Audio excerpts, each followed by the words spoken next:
CPR সম্পাদন করছে Xiao Tian ই আনপিংয়ের পাশে উড়ে গেলেন, মাটিতে পোড়া মৃতদেহের দিকে তাকালেন এবং ফেং ইউ ডাইকে আক্রমণকারী রাক্ষস চাষির ঘ্রাণ চিনতে পারলেন। এরপরে তিনি পেই লিয়াংক্সুর দিকে তাকালেন, যিনি ধ্যান করছিলেন, এবং ই আনপিংয়ের দিকে, যিনি এখনও তার ব্যাগ গুছিয়ে রাখছিলেন। কিউই রিফাইনিং পর্যায়ে দুটি ছোট চাষি, ন্যাসেন্ট সোল পর্যায়ে একজন মধ্য থেকে উচ্চ গ্রেডের দানবীয় চাষি।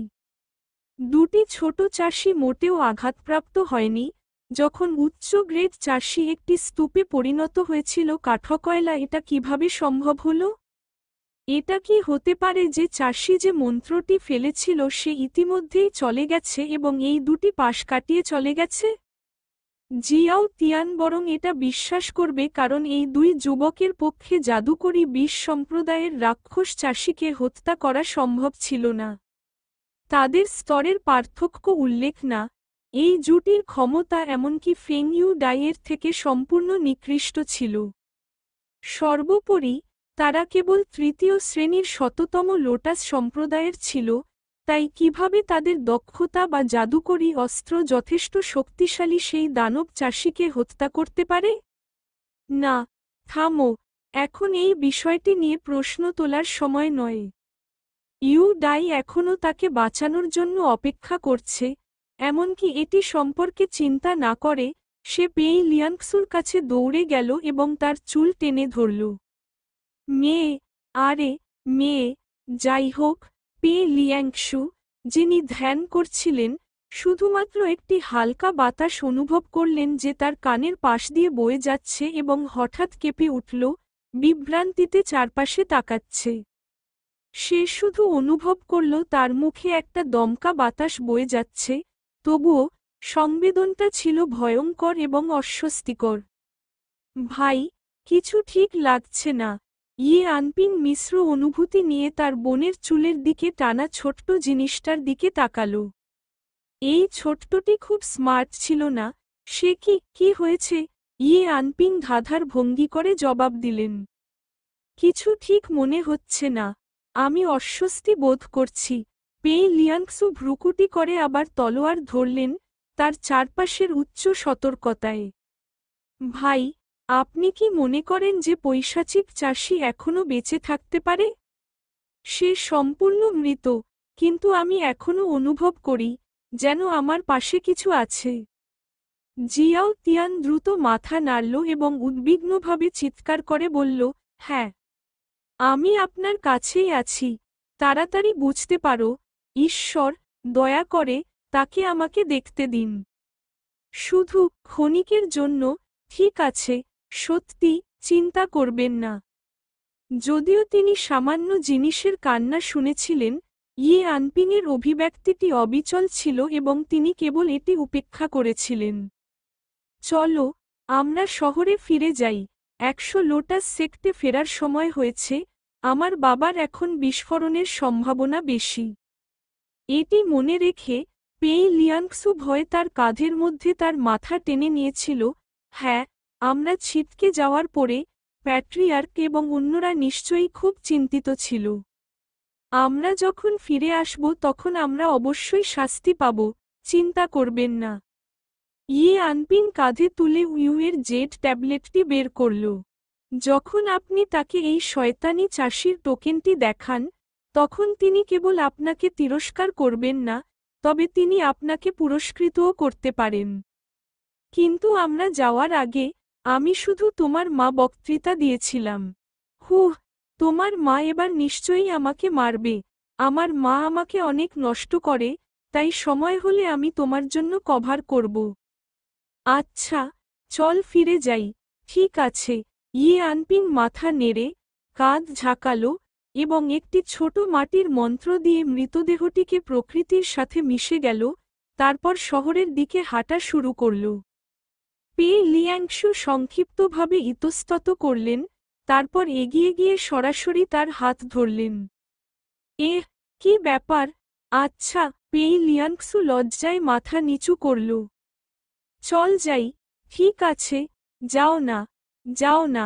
তাকে এভাবে দেখে ইয়ে আনপিং অসহায়ভাবে হাসল। আপনি এখনই অভিযোগ করেছেন যে আমি আপনার সাথে একটি শিশুর মতো আচরণ করি যখন আপনি ইতিমধ্যেই 14 বছর বয়সী, কিন্তু আপনি এখনও আপনার বড় ভাইয়ের হাত ধরতে হবে?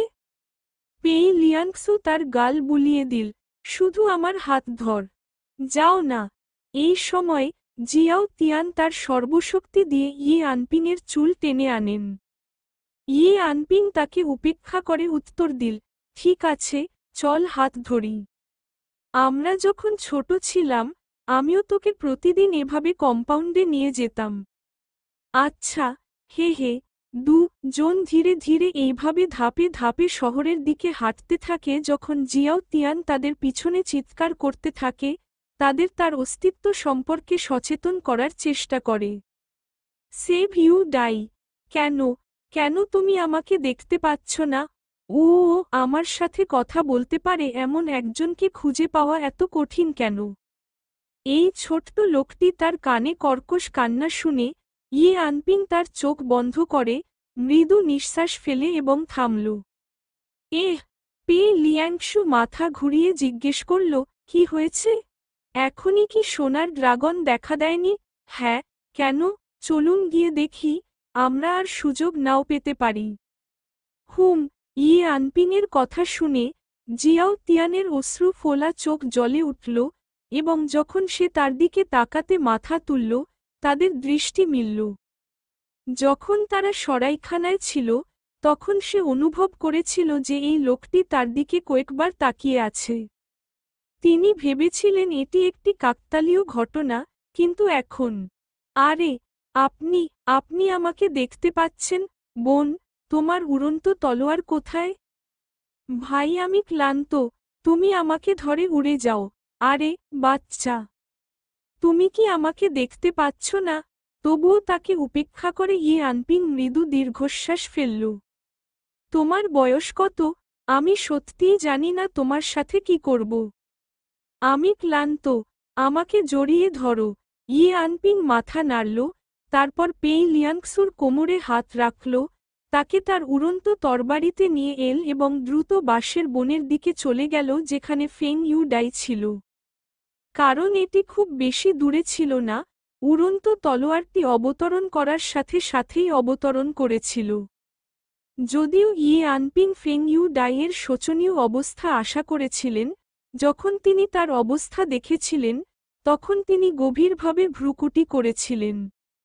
তার মুখমণ্ডল মৃতদেহের থেকে আলাদা ছিল না, তার চোখ ডুবে গেছে, তার ত্বকে কালো দাগ এবং তার মুখ ও বুক কালো ও লাল রক্তে রঞ্জিত। ইয়ে আনপিং দ্রুত তার আধ্যাত্মিক বোধ দিয়ে তাকে পরীক্ষা করে দেখেন যে তার হৃদস্পন্দন বন্ধ হয়ে গেছে। কি? সে দ্রুত উড়ন্ত তলোয়ার থেকে লাফিয়ে ফেং ইউ ডাইয়ের কাছে দৌড়ে গেল এবং আঙ্গুল দিয়ে তার নাড়ি চেক করার জন্য নতজানু হয়ে গেল। আধ্যাত্মিক পরীক্ষা নিরীক্ষার উপসংহার ভুল ছিল না। যদিও ফেং ইউ ডাইয়ের শক্তি এবং আত্মা এখনও সেখানে ছিল, তার হৃদস্পন্দন বন্ধ হয়ে গিয়েছিল, যার কারণে তাকে একটি মৃতদেহের মতো দেখাচ্ছিল। আরও কয়েক মিনিট এবং তার আদিম আত্মা সম্পূর্ণরূপে বিলীন হয়ে যেত। ইয়ে আনপিং চারদিকে তাকিয়ে ভ্রুকুটি করে দেখলেন যে কেউ তাকে বাঁচাতে আসেনি।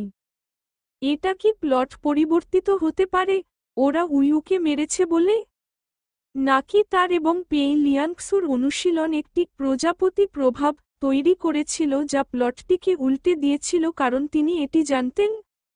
এই মেয়েটি কি সেই নয় যার সাথে আমরা আগে সরাইখানায় দেখা করেছি? হ্যাঁ, ইয়ে আনপিং মাথা নাড়ল। রক্ত জমাট বাঁধার বড়ি নিয়ে এসো। পেই লিয়াংসু তাড়াহুড়ো করে তার স্টোরেজ ব্যাগ থেকে একটি বড়ি বের করে, কিন্তু মাটিতে পড়ে থাকা ফেং ইউ ডাইয়ের দিকে তাকিয়ে সে হতভম্ব হয়ে বলল, ভাই, সে এভাবে নিতে পারে না। আমি তার জন্য এটি চিবিয়ে দেব, তার মুখে থুতু দিব এবং তারপরে সিপিআর করব। এই বলে ইয়ে আনপিং রক্ত জমাট বাঁধার বড়িটা মুখে ঢুকিয়ে দিল, চিবিয়ে দিল, তারপর ফেং ইউ ডাইয়ের ঠোঁটে চিমটি মেরে মাথা নিচু করল। তার ক্রিয়াকলাপ দেখে পেই লিয়াংসু একটি গভীর শ্বাস নিলেন, এগিয়ে গেলেন এবং তাকে পিছনে টেনে নিলেন। ভাই, কি হয়েছে? আমি এটা করব, ইয়ে আনপিং খালি চোখে চোখ বুলিয়ে মাথা নেড়ে এবং তাকে মনে করিয়ে দেওয়ার আগে একপাশে সরে গেল, 2 নিঃশ্বাস, 30টি সংকোচন। আমি যেমন আপনাকে আগে শিখিয়েছিলাম, কিন্তু আপনি তখন যে শক্তি প্রয়োগ করেছিলেন সেই একই শক্তি দিয়ে চাপ দেবেন না। যখন আমি আপনাকে শিখিয়েছিলাম, আমরা একটি শুকর ব্যবহার করেছি, এবং যদি আপনি এভাবে টিপবেন, আপনি তার পাঁজর ভেঙে ফেলবেন। পেই লিয়াংসু একটি গভীর শ্বাস নিলেন, আরেকটি রক্ত জমাট বাঁধার বড়ি চিবিয়ে নিলেন, তারপর কুঁচকে গিয়ে ফেং ইউ ডাইয়ের মুখ খুললেন, বা ইয়ে আনপিং। যদিও প্রক্রিয়াটি একটু রুক্ষ ছিল, ফলাফলটি ভালো ছিল। পে লিয়াংশু বেশ কয়েকবার কার্ডিওপালমোনারি রিসাসিটেশনের পুনরাবৃত্তি করার পর, ইয়ে আনপিংয়ের ঘরে তৈরি রক্ত জমাট বাঁধার বড়ি যোগ করার পর, ফেং ইউ ডাইয়ের অবস্থা অবশেষে স্থিতিশীল হয়। তবে এটি আপাতত স্থিতিশীল ছিল। এরপরে, ইয়ে আনপিং আবার তার নাড়ি নিয়েছিলেন এবং সাবধানে তাকে পরীক্ষা করেছিলেন। তার মেরিডিয়ানগুলি সব ভেঙে গিয়েছিল, তার আধ্যাত্মিক শক্তি বিশৃঙ্খল ছিল এবং তার শরীরও অত্যন্ত দুর্বল ছিল। যদিও তার আধ্যাত্মিক শিকড়ের গুণমান চমৎকার ছিল, যদি ক্ষতটি 1 বা 2 মাস ধরে চিকিৎসা না করা হয় তবে সে সিকুলেই থেকে যাবে।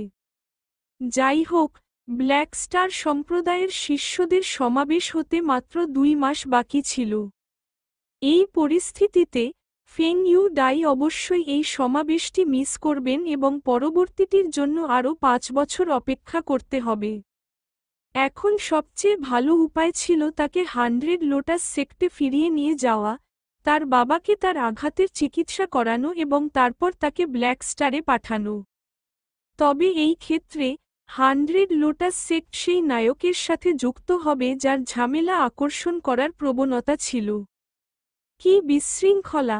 কিছুক্ষণ চিন্তা করার পর, ইয়ে আনপিং অবশেষে ফেং ইউ ডাইকে চিকিৎসার জন্য দেশে ফিরিয়ে আনার সিদ্ধান্ত নিয়েছে। এই বিশ্বের ভবিষ্যৎ ইতিমধ্যে যাই হোক পরিবর্তিত হয়েছে। 100 লোটাস সেক্ট ধ্বংস হয়নি, বা তার বোনকে উইউ দ্বারা বন্দী করা হয়নি এবং একটি পরিশোধন চুল্লি হিসাবে ব্যবহার করা হয়েছিল। এবং যত বেশি জিনিস পরিবর্তিত হবে, ভবিষ্যৎ ততই অস্পষ্ট হবে। ঠিক যেমন ফেং ইউ ডাই, যাকে একজন পাসিং চাষি দ্বারা বাঁচানোর কথা ছিল, কিন্তু তিনি কখনোই দেখাননি। পরিবর্তে, তিনি এসেছেন কামানের চর। তাছাড়া উইউ র ব্ল্যাক মুন প্র্যাকটিস এর 5ম অধ্যায়টিও তার হাতে পড়ে। যদি ফেং ইউ ডাই এখন ব্ল্যাক স্টার সেক্টে দীক্ষা মিস করেন, তাহলে মূল প্লটটি সম্পূর্ণভাবে বিপর্যস্ত হয়ে যাবে। বোন, ওকে আপনার পিঠে নিয়ে চলুন। আসুন আমরা 100 লোটাস সেক্টে ফিরে যাই এবং আমার বাবাকে তাকে সুস্থ করতে সাহায্য করতে বলি। আহ! বিস্মিত, পেই লিয়াংসু ফেং ইউ ডাইয়ের দিকে তাকিয়ে জিজ্ঞাসা করলেন, কেন আমরা তাকে শহরের ক্লিনিকে পাঠাবো না? এটা কি ভালো হবে না? যদি সে হাসপাতালে থাকে, তবে সে আবার হাঁটতে পারে তার অন্তত 2 মাস লাগবে। তাকে ফিরিয়ে নিয়ে যাওয়া এবং আমার বাবাকে সত্যিকারের শক্তি দিয়ে তার চিকিৎসা করতে বলাই ভালো। এভাবে 3 দিনের মধ্যে সে সুস্থ হয়ে যাবে। প্যাট্রিয়ার্ক সত্যিকারের শক্তি দিয়ে তার ক্ষতগুলি নিরাময় করুক। তার ভাই যা বলেছে তা শুনে পেই লিয়াংসু খুব অস্বস্তি বোধ করেছিল। কেন তিনি এই ব্যক্তির এত ভালো ছিল, তার জীবন বাঁচানো বোধগম্য ছিল। একে অপরকে সাহায্য করা সহ চাষিদের জন্য কোন সমস্যা ছিল না। কিন্তু কেন তিনি কুলপতিকে তাকে সুস্থ করার জন্য তার সত্যিকারের শক্তি ব্যয় করতে চেয়েছিলেন? তিনি ফেং ইউ ডাইয়ের মুখের দিকে তাকালেন এবং স্বীকার করতে হবে যে তিনি সত্যিই খুব সুন্দর। তিনি কি তাকে তার সাথে থাকতে রাজি করার অজুহাত হিসাবে তাকে বাঁচাতে ব্যবহার করতে চলেছেন? ভাই, তুমি এমন কেন? আপনি কি আমাকে ইতিমধ্যে নেই? কেন তুমি এখনো অন্য মেয়েদের সাথে এমন ব্যবহার করছো? তারা চিহ্ন বাঁশের বনে, হিংসার কটু গন্ধ বাতাসে ভেসে যায়। ইয়ে আনপিং তার উড়ন্ত তরবারিতে পা রাখলেন। কি হয়েছে? দুর্গন্ধ ভাই, হামফো, পেই লিয়াংসু তার নাক কুঁচকে এবং মোটামুটিভাবে ফেং ইউ ডাইকে একটি বস্তার মতো তার কাঁধে তুলে নিল, তারপর তার উড়ন্ত তলোয়ারটিকে ডেকে আনল এবং আকাশে উঠল। ইয়ে আনপিং এক মুহূর্তের জন্য স্তব্ধ হয়ে গেল, তারপর হালকা দীর্ঘশ্বাস ফেলে তাকে অনুসরণ করল। লিয়াংসু কি বিদ্রোহী বয়সে পৌঁছেছে? যখন তারা শত লোটাস সম্প্রদায়ের স্বর্গীয় প্যাভিলিয়নে ফিরে আসে, তখন তাদের অভিবাদন জানানো হয়েছিল ইয়ে আও এর মুখ ফুলে যাওয়া শিরায় পূর্ণ। আচ্ছা, তুমি কি যথেষ্ট মজা পেয়েছ? তোমার ফিরে আসার কথা এখনো মনে আছে, তাই না? বাবা, ইয়ে আনপিং বিশ্রীভাবে হাসল। আমরা মজা করতে যাইনি। আমি কি তোমাকে একটা নোট রেখে যাইনি? ওহ, আমি দেখেছি। তুমি বলেছিলে যে তুমি তোমার বোন পেইকে ম্যাজিক্যাল পয়জন সেক্টের গ্র্যান্ডমাস্টারকে হত্যা করতে নিয়ে গিয়েছ। ঠিক তাই, ইয়াও এর চোখের পাতা কুঁচকে গেল, আর সে পিছন না ধরেই ইয়ে আনপিং এর মাথায় চড় মারল। ইয়ে আনপিং তাড়াহুড়ো করে পিছনে ঝুঁকে পড়ল এবং ফাঁকি দিল, তারপর তাকে থামানোর জন্য হাত বাড়িয়ে দিল। বাবা, আপনার ছেলে এইমাত্র একটি সংকীর্ণ পালানো থেকে ফিরে এসেছে।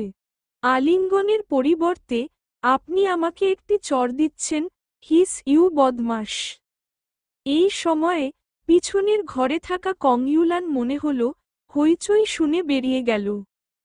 যে মুহূর্তে তিনি ইয়ে আনপিংকে দেখেছিলেন, তার চোখে জল এসে গিয়েছিল এবং 100 মিটার স্প্রিন্ট দিয়ে তিনি ইয়ে আওকে পাশে ঠেলে দিয়েছিলেন এবং তার ছেলেকে তার বাহুতে টেনে নিয়েছিলেন।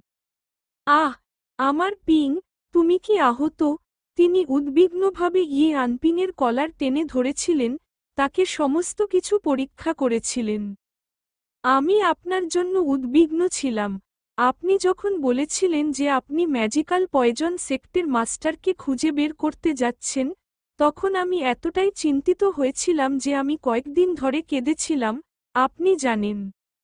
যদি আপনার কিছু হয় তবে আমি কিভাবে পারতাম? বেঁচে থাকো।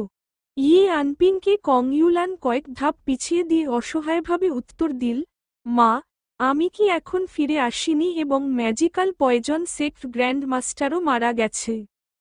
সত্যি, সত্যিই, আমার পিংয়ের প্রত্যাশা অনুযায়ী, সত্যিই আশ্চর্যজনক।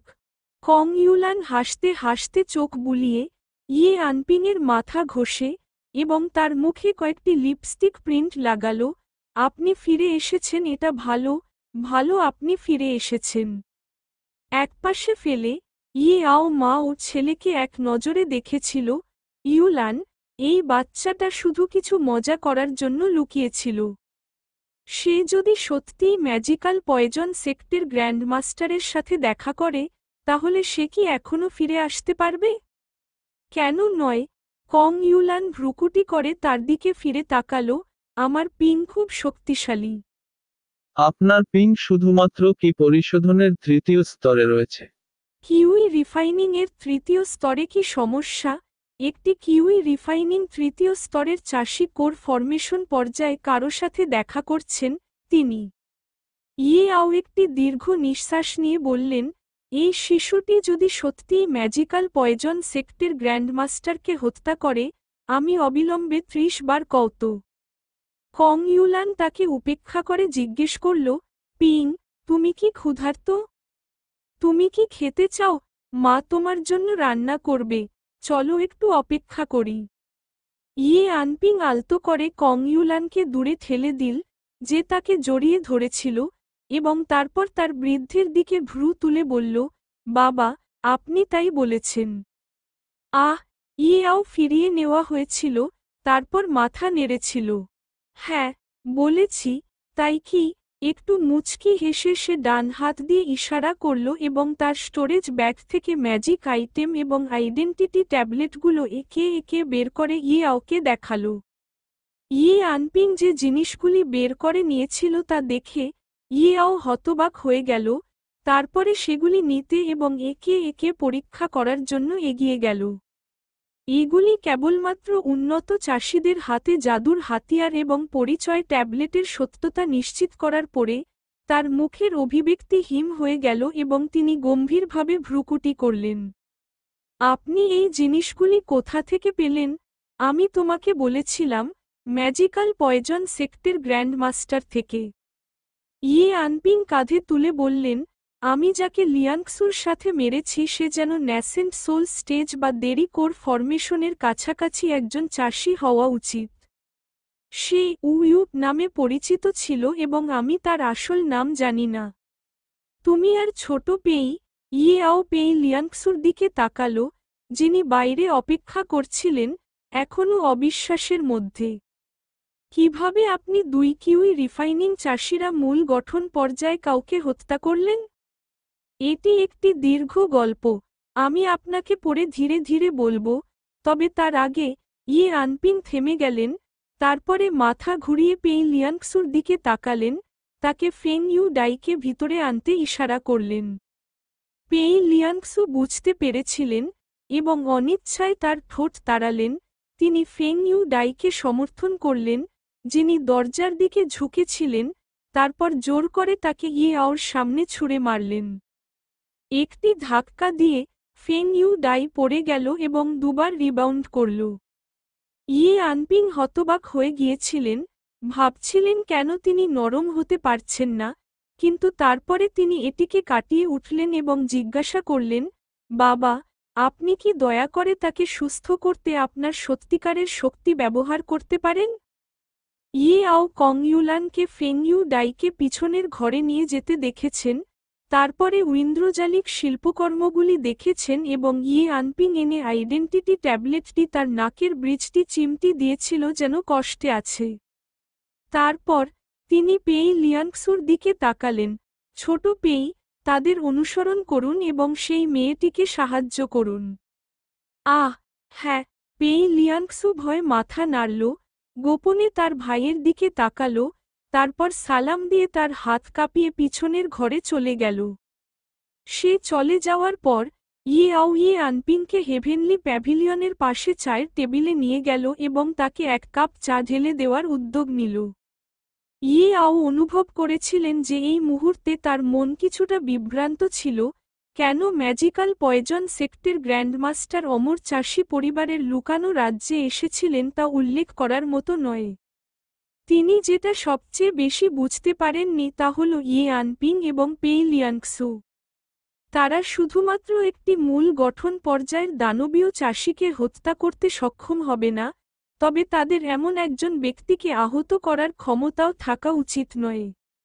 আনপিং, বাবাকে সত্যি করে বলুন, আপনি এবং ছোট্ট পেই কি সত্যিকার অর্থে কোর ফরমেশন স্টেজে একজন জাদু চাষির সাথে লড়াই করেছিলেন, আর কেউ আপনাকে সাহায্য করেনি? বাবা, ইয়ে আও হাত তুলে বাধা দিল, অনপিং, আমি তোমার ক্ষমতা জানি। তোমার বড়াই তোমার মাকে খুশি করতে পারে, কিন্তু আমি এটা কিনব না। সত্যি করে বল, কি হচ্ছে? আসলে, আমরা সবেমাত্র কাজ শেষ করেছি, এই সব। মানে, আপনি যখন তাকে হত্যা করেছিলেন তখন সেই লোকটি ইতিমধ্যে আহত হয়েছিল? আচ্ছা, উক্সি টাউনে হঠাৎ একটি সোনার ড্রাগন দেখা দিল। মনে হচ্ছে রাক্ষস চাষি সোনালী ড্রাগনের সাথে লড়াই করেছিল এবং তারপরে আমাদের মধ্যে ছুটে গিয়েছিল, সবে জীবিত। সে যখন আমাদের দেখেছিল, সে আমাদের আত্মা ব্যবহার করে তার ক্ষত সারাতে চেয়েছিল, কিন্তু লিয়াংক্সু এবং আমি পরিবর্তে তাকে মেরে ফেললাম। ইয়ে আওর চোখ কিছুটা সরু হয়ে গেল, একটি সোনার ড্রাগন? হ্যাঁ, একটি সোনার ড্রাগন। ইয়ে আনপিং ঝাঁকিয়ে মাথা নাড়ল। বাবা, আপনি যদি আমাকে বিশ্বাস না করেন, আপনি উক্সি টাউনে গিয়ে জিজ্ঞাসা করতে পারেন। সেখানে বেশ কয়েকজন লোক আছে যারা সেই সোনালী ড্রাগনটি দেখেছে। তাহলে, তুমি যে মেয়েটিকে ফিরিয়ে এনেছ সে কে? সোনার ড্রাগনটি অদৃশ্য হয়ে যাওয়ার পরে, লিয়াংক্সু এবং আমি দেখতে গিয়েছিলাম এটি কোথায় ছিল এবং সেখানেই আমরা তাকে খুঁজে পেয়েছি। এই কথা শুনে ইয়েআও ভয়ঙ্কর কিছু শুনেছে এমনভাবে চোখ খুলল, তারপর মাথা ঘুরিয়ে পিছনের ঘরের দিকে তাকাল। সর্বোপরি, তিনি একজন পুরানো চাষি ছিলেন, তাই তাকে পবিত্র সম্রাটের রক্তরেখার উত্তরাধিকার সম্পর্কে জানতে হয়েছিল। এবং এখন, যে মেয়েটি পবিত্র সম্রাটের রক্তরেখা ছিল তাকে তার নিজের ছেলে দ্বারা বাঁচিয়ে বাড়িতে ফিরিয়ে আনা হয়েছিল। ইয়াও কখনোই আশা করেননি তার ছেলে তার জীবনে কোনো মহৎ কাজ করবে। সর্বোপরি তিনি কেবল একটি দ্বৈত আধ্যাত্মিক মূল ছিলেন। সম্ভবত তিনি অমরত্বের পথে নিজের চেয়ে আরও দূরে যেতে পারেন, তবে অবশ্যই খুব বেশি দূরে নয়। কিন্তু এখন তিনি 100 লোটাস সেক্ট এবং পরিবারকে আরও বিকাশ করার সুযোগ দেখেছেন। পবিত্র সম্রাটের বংশধর, যতক্ষণ না কোনো দুর্ঘটনা না ঘটে, নিশ্চিতভাবে ইম্পেরিয়াল পরিবারের পরবর্তী পবিত্র সম্রাট হবেন। আনপিং যদি সেই মেয়েটির সাথে একত্রিত হতে পারে, তবে এটি শত লোটাস সম্প্রদায়, পরিবার এবং এমনকি আনপিংয়ের নিজের জন্য একটি দুর্দান্ত জিনিস হবে। যখন সে মেয়েটির সাথে পরিচয় করিয়ে দিল তখন সে অনেক খুঁটিনাটি জানত। এটি অবশ্যই তারই হবে যিনি তাকে সবকিছু বলেছিলেন, এবং যেহেতু তিনি আনপিংকে তার প্রভু সম্পর্কে বলতে ইচ্ছুক ছিলেন, এর অর্থ সম্ভবত তার সম্পর্কে তার ভালো ধারণা ছিল। আনপিং, মেয়েটার নাম কি? ফেং ইউ মারা যায়। ভালো। ইয়াও মাথা নেড়ে খুশিতে চায় চুমুক দিল। যেহেতু তুমি তাকে বাঁচিয়েছ, আজকাল তার যত্ন নিও, ঠিক আছে? অবশ্যই। আনপিং সাথে সাথে মাথা নাড়ল। না। আচ্ছা। তাই ইয়াওর মুখে হাসি মুহূর্তেই জমে গেল। কি? জিয়াওদিকে করতে দাও। আনপিং কাঁধে তুলে হাসল। কি হবে যদি আমি তার যত্ন নিই এবং সে আমার কাছে অভিনব লাগে? সব পড়ে আমি খুব অসামান্য এবং মার্জিত। কাশি। ইয়াও তার চায়ে দম বন্ধ করে কয়েকবার কাশি দিল, ভ্রুকুটি করল। তাতে কি সমস্যা? মেয়েটা আমার কাছে খুব সুন্দর লাগে। এটি অবশ্যই ভালো নয়। কেন নয়? ফেং ইউ ডাই নায়ক ছিলেন যখন তিনি কেবল কামানের পশু ছিলেন, এমন কিছু যা তিনি লুকাতে পারেননি। তবে অবশ্যই তিনি তা বলতে পারেননি। আচ্ছা। আনপিং তিক্তভাবে দীর্ঘশ্বাস ফেলল। বাবা, আমরা খুব বেশি লক্ষ্য রাখতে পারি না, তাই না? মানে কি? আপনি জানেন আমি একজন সাধারণ দ্বৈত আধ্যাত্মিক মূল চাষী, তাই আপনি যদি আমাকে একজন অংশীদার খুঁজতে চান, তবে সেই ব্যক্তিরও একজন সাধারণ দ্বৈত বা আধ্যাত্মিক মূল চাষী হওয়া উচিত।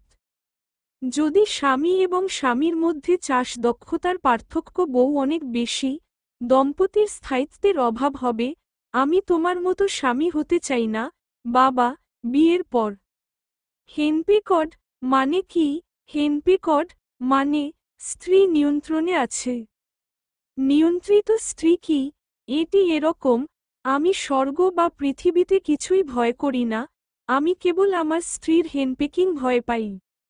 ইয়াও হিম হয়ে গেল এবং তার মুখের শিরা এবং হাতের পিছনের অংশ ফুলে গেল। কিন্তু আনপিংয়ের মাথায় থাপ্পড় মারার আগেই পরেরটা মুচকি হেসে দ্রুত কাপে চা ঢেলে দিল। বাবা, দেখ, তোমার ছেলে তোমাকে চা দেবে। হঠাৎ অসহায় এবং ক্লান্ত বোধ করে ইয়াও মাথা নেড়ে দীর্ঘশ্বাস ফেলল। এটা ভুলে যাও, আমি তোমার যত্ন নেওয়ার মুডে নেই, কিন্তু গুরুত্ব সহকারে, পরশু যদি তুমি ব্ল্যাক স্টার সেক্টরের বড়দের সাথে দেখা করে, সে যদি এই বিষয়ে জিজ্ঞাসা করে, তুমি বলতে পারবে যে তুমি এবং তোমার বোন একটি গুরুতর আহত শয়তান চাষির সাথে দেখা করে এবং তাকে পাহারা দেওয়ার সময় তাকে আক্রমণ করেছিল। খুব বিশদে যাবেন না, বুঝলেন? ব্ল্যাক স্টার সম্প্রদায়ের অগ্রজ, ব্ল্যাক স্টার তারা চিহ্ন সম্প্রদায়ের ড্রাগন স্টার একাডেমির দ্বিতীয় প্রবীণ। বাবা, আপনি ভাবেননি লিয়াংসু এবং আমি রাক্ষস চাষিকে মেরে ফেলতে পারি? আপনি কেন ব্ল্যাক স্টার সম্প্রদায়ের প্রবীণদের ডাকলেন? ইয়াও চোখ বুলিয়ে নিল। আমি পৈশাচিক চাষি সম্পর্কে কিছু বলিনি। আমি তাকে দাবা খেলতে আসতে বলেছিলাম এবং আপনাকে কিছু নির্দেশনা দিতে বলেছিলাম, এবং আপনার বৃদ্ধ লোকটির দাম 3000 আত্মা পাথর।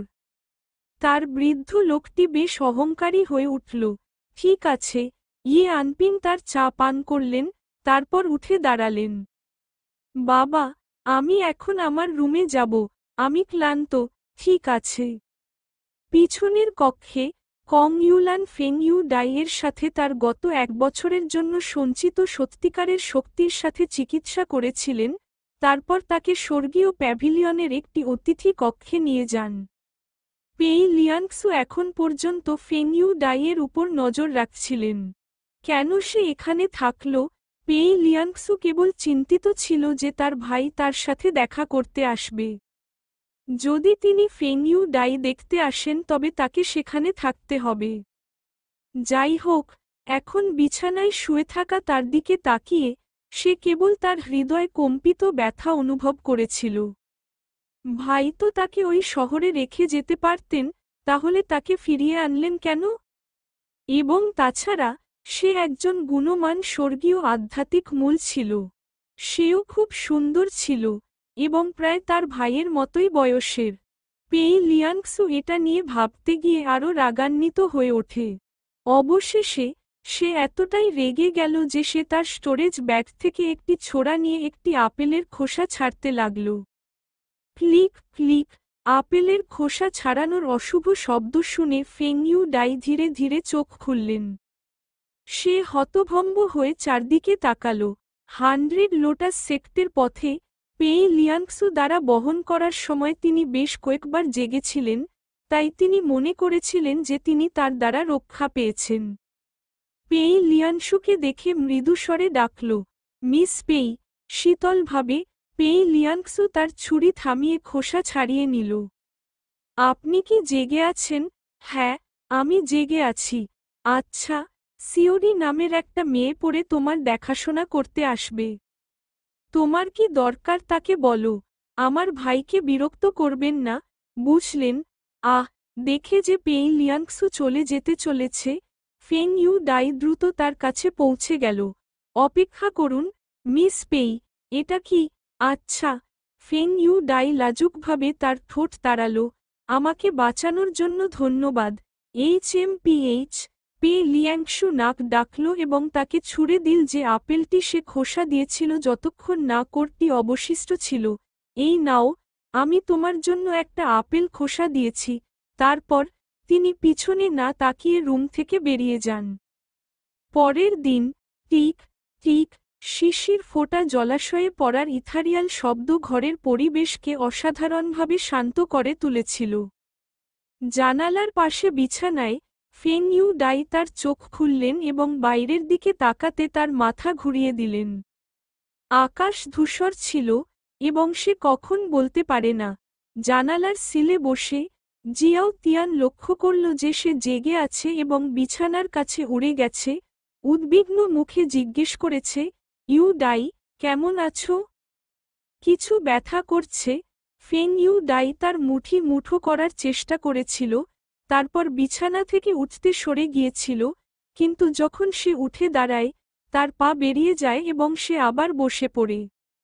পায়ে এখনও একটু দুর্বল, তবে আমি অনেক ভালো বোধ করছি।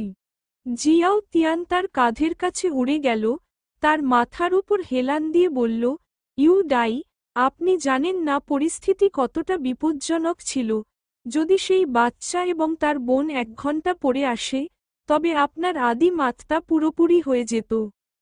আমি মৃত্যুর জন্য উদ্বিগ্ন ছিলাম। আমি কি বাঁচিনি? ফেং ইউ ডাই শিথিল হয়ে বিছানায় শুয়ে পড়লেন এবং প্রফুল্লভাবে বললেন, আমি সত্যিই ভাগ্যের সন্তান। আমি এমনকি একজন শয়তানি চাষির সাথে মুখোমুখি হতেও বেঁচে যেতে পারি। আসুন, আপনি কি শুনেননি যে আপনার ভাগ্যকে ধাক্কা দেওয়ার মতো একটি জিনিস আছে? সিউ টিয়েন তাকে একটি ফাঁকা চেহারা দিয়েছেন।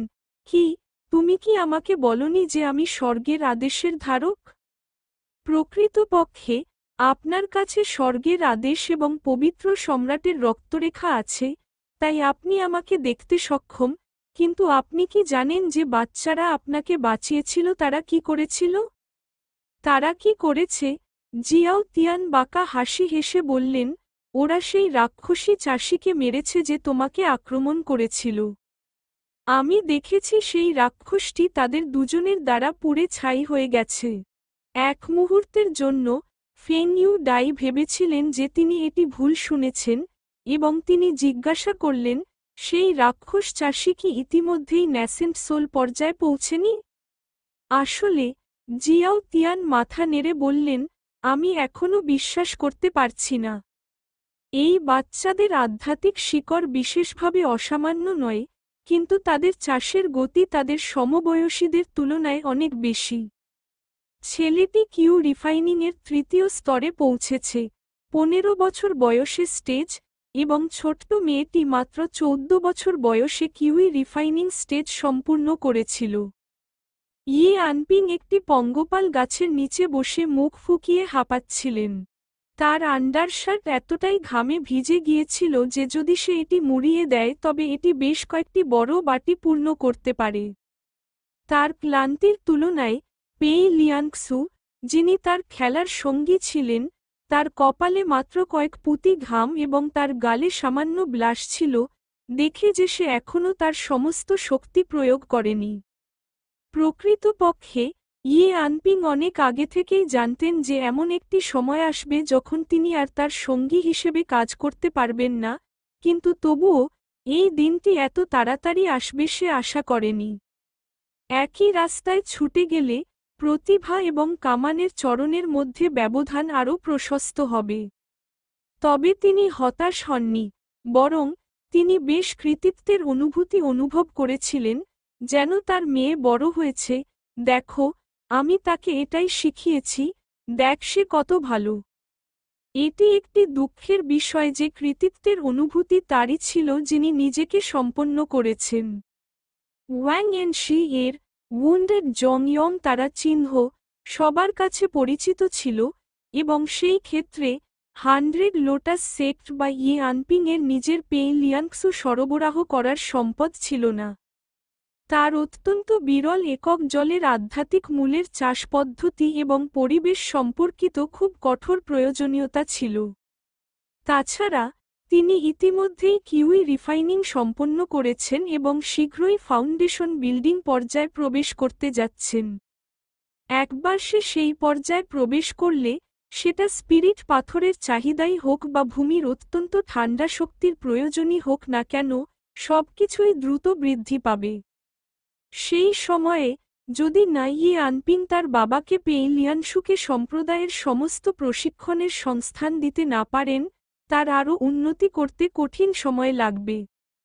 এই চিন্তা করে, ইয়ে আনপিং অতীতে সে যে মোবাইল গেমগুলি খেলেছিল সেগুলি মনে রাখতে সাহায্য করতে পারেনি, যেখানে চরিত্র যত বিরল, প্রশিক্ষণের জন্য আরও ব্যয়বহুল উপকরণ। যদি নায়ক, ফেং ইউ ডাই, একটি এসএসআর তারা চিহ্ন চরিত্র হয়, তাহলে পেই লিয়াংশু সম্ভবত ছিল।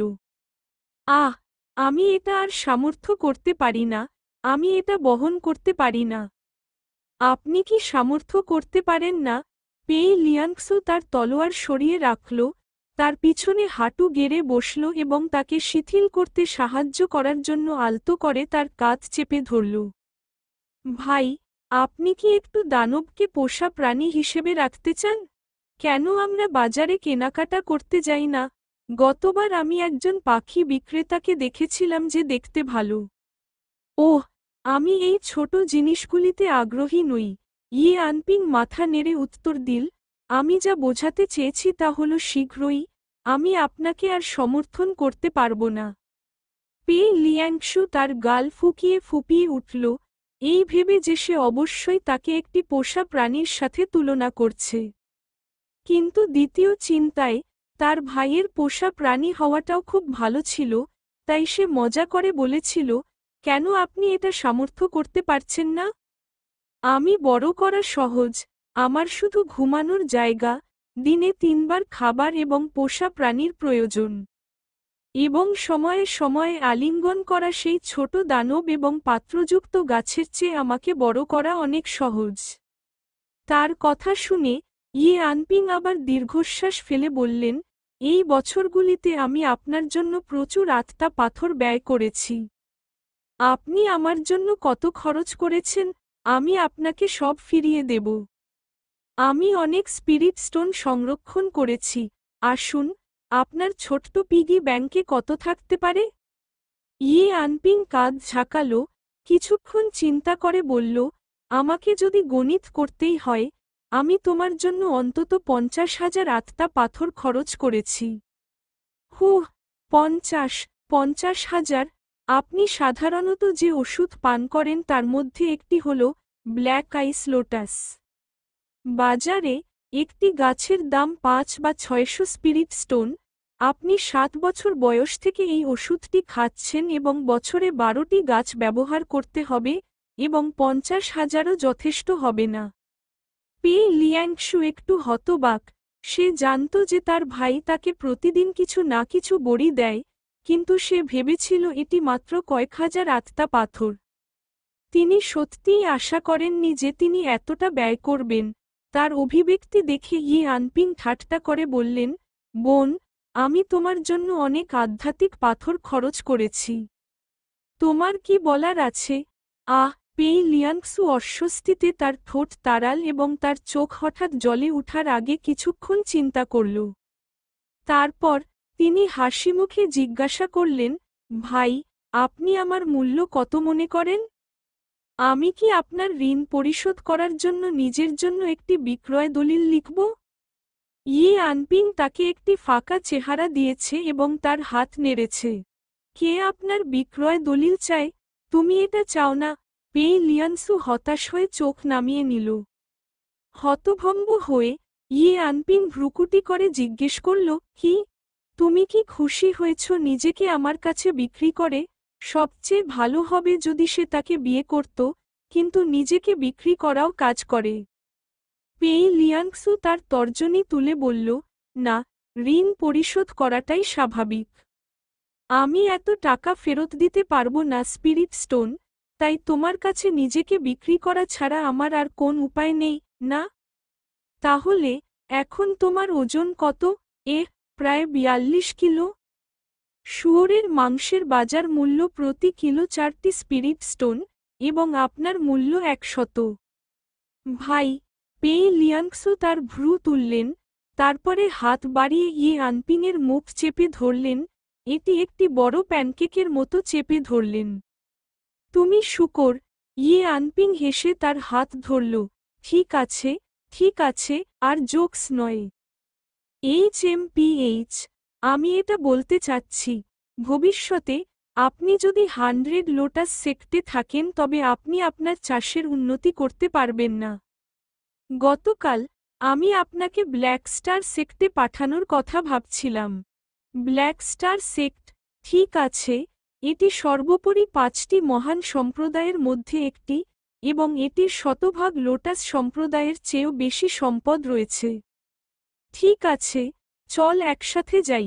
পে লিয়াংশু দ্রুত মাথা নাড়ল। আপনি কি বলেননি যে তারা 2 মাসের মধ্যে একটি মিটিং করবে? আপনি অবশ্যই শীর্ষে থাকবেন। আচ্ছা, ইয়ে আনপিং তার কপালে টোকা দিয়ে বলল, আমি অংশগ্রহণ করতে পারব না। কেন নয়? ব্ল্যাক স্টার সম্প্রদায় তার শিষ্যদের যোগ্যতার বিষয়ে খুবই কঠোর। দ্বৈত আধ্যাত্মিক মূল হওয়ায় শিষ্য নির্বাচনে অংশগ্রহণ করার যোগ্যতাও আমার নেই। সেক্ষেত্রে আপনি যদি না ঢুকতে পারেন, আমিও ঢুকতে পারব না। এটা বড় কথা নয়। আমি ভবিষ্যতে ধীরে ধীরে অনুশীলন করব, এবং আমরা 100 লোটাসে একসঙ্গে থাকব। যেটাও খুব ভালো। ইয়ে আনপিং আনুষ্ঠানিকভাবে পেই লিয়াংশুকে তার আধ্যাত্মিক শিকড় সম্পর্কে ব্যাখ্যা করেননি, তাই তিনি এখনও ভেবেছিলেন যে তিনি একজন 3 আধ্যাত্মিক শিকড়। যাই হোক, পেই লিয়াংশুকে 100 লোটাস সেক্টে থাকতে দেওয়াও ভালো ছিল এখন যে আপনি মারা গিয়েছিলেন। একবার Feng Yu Dai black star সেক্টে প্রবেশ করেছিলেন। কেবল পেই লিয়াংশুই নয়, ভবিষ্যতে তারও অনেক সুবিধার প্রয়োজন হবে নিঃসন্দেহে। এত বড় সম্প্রদায়টি সম্পদ অর্জনের সবচেয়ে সহজ উপায় ছিল, কিন্তু সমস্যাটি ছিল, পেই লিয়াংশু কেউই ব্ল্যাক স্টার সেক্টের অনন্য জল আধ্যাত্মিক মূলে প্রবেশ করতে পারেনি, তার আসল মূল্য দেখতে পারেনি যখন তার কেবল দ্বৈত আধ্যাত্মিক শিকড় ছিল, যা প্রয়োজনীয়তা পূরণ করে না, কিন্তু তিনি মনে রাখতেন যে নতুন প্রাপ্ত শিষ্যরা তাদের সাথে একটি সঙ্গী আনতে পারে, তাই এটি তার বা পেই লিয়াংসের জন্য একটি উপায় হতে পারে ফেং ইউ ডাই এর সঙ্গী হিসেবে। তিনি সত্যিই ফেং ইউ ডাইয়ের খুব কাছে যেতে চাননি। নায়কের কাছাকাছি থাকা কামানের চর, এটা কি বিপর্যয়ের রেসিপি ছিল না? এবং যদি তিনি পেই লিয়ানশুকে তার সাথে পাঠান, তবে তিনি ভয় পেয়েছিলেন যে ফেং ইউ ডাই তার ছোট বোনকে নিয়ে যাবে, যাকে তিনি অনেক কষ্টের মধ্য দিয়ে বড় করেছেন, বিপথে নিয়ে গেছেন। পেই লিয়াংশু ছিল ছোট বোন যে তিনি শ্রমসাধ্য প্রচেষ্টার 10 বছরেরও বেশি সময় ধরে চাষ করেছিলেন। সে কিভাবে তাকে ফেং ইউ ডাইকে দিতে পারে, সেই পরোপকারী কুত্তা? খেলার মাঝামাঝি এবং পরবর্তী পর্যায়ে, ফেং ইউ ডাই প্রথমে ব্ল্যাক স্টার প্যাট্রিয়ার্কের মেয়ের প্রথম রাতে ডাকাতি করেন এবং তারপরে রাজকুমারী এবং আরও 5 বা 6টি সুন্দরী মেয়েদের সাথে ফ্লার্ট করেন। ইয়ে আনপিং যখন ফেং ইউ ডাইয়ের কথা ভাবছিল ঠিক তখনই পাশ থেকে তার কণ্ঠ ভেসে এল, মিস পেই এবং ইয়াং মাস্টার ইয়ে আনপিং মাথা ঘুরিয়ে নিল যখন পেই লিয়াংসু অবচেতনভাবে তার তলোয়ার চেপে ধরল। সিওডি এর সমর্থনে, ফেং ইউ ডাই প্রশিক্ষণ গ্রাউন্ডের প্রান্ত থেকে তাদের দিকে ঝাঁপিয়ে পড়ে। তাদের কাছে গিয়ে তিনি মাথা নেড়ে ইয়ে আনপিংকে প্রণাম করে বললেন, ধন্যবাদ, ইয়াং মাস্টার আপনি আমার জন্য যে ওষুধ তৈরি করেছেন তার জন্য। এটি পান করার পর, আমি অনেক ভালো বোধ করছি। এটা শুনে পেই লিয়াংসুর চোখ বড় হয়ে গেল এবং সে তার তলোয়ার আরও শক্ত করে ধরল। ইয়ে আনপিং একটু বিভ্রান্ত ছিলেন, তিনি ফেং ইউ ডাইকে কোন ঔষধি পরিজ দেননি, এবং কেন তিনি তার মায়ের পুরানো কাপড় পরেছিলেন? জিয়াউডির চোখের দিকে তাকালেন, তিনি অবিলম্বে বুঝতে পেরেছিলেন যে পরিজটি সম্ভবত তার মা প্রস্তুত করেছিলেন। দেখে মনে হয়েছিল যে কং ইউলান ফেং ইউ ডাইকে বাড়িতে আনার কাজটিকে ভুল বুঝেছিলেন। আচ্ছা, আপনাকে স্বাগতম। যাই হোক, মিস ফেং, আপনি কি রুমে বিশ্রাম নিচ্ছিলেন না? কেন আপনি প্রশিক্ষণের মাঠে এসেছিলেন? আমি শুনেছি যে আপনি এবং মিস পেই এখানে তরবারি চালানোর প্রশিক্ষণ নিচ্ছেন, তাই। ফেং ইউ ডাই পাশের দিকে তাকিয়ে পেই লিয়াংসুর দিকে তাকিয়ে উজ্জ্বল হাসলেন। আমি কি সাইডলাইন থেকে দেখতে পারি? আমরা সবেমাত্র অনুশীলন শেষ করেছি। যাই হোক, আমি আপনাকে পরে দেখতে যাচ্ছি। আমি আপনার সাথে কিছু আলোচনা করতে চাই। আমার সাথে আলোচনা করতে? ফেং ইউ ডাই বিশ্রীভাবে তার মাথা নিচু করে ভাবছিল যে এই লোকটি সত্যিই তার প্রতি ক্রাশ ছিল কিনা। আচ্ছা, তোমাকে আমার কিছু জিজ্ঞাসা করা দরকার। ইয়ে আনপিং থমকে দাঁড়ালো, তার পাশে থাকা জিয়াউদির দিকে তাকিয়ে, জিয়াউদি, যাও আমাদের চা করে দাও।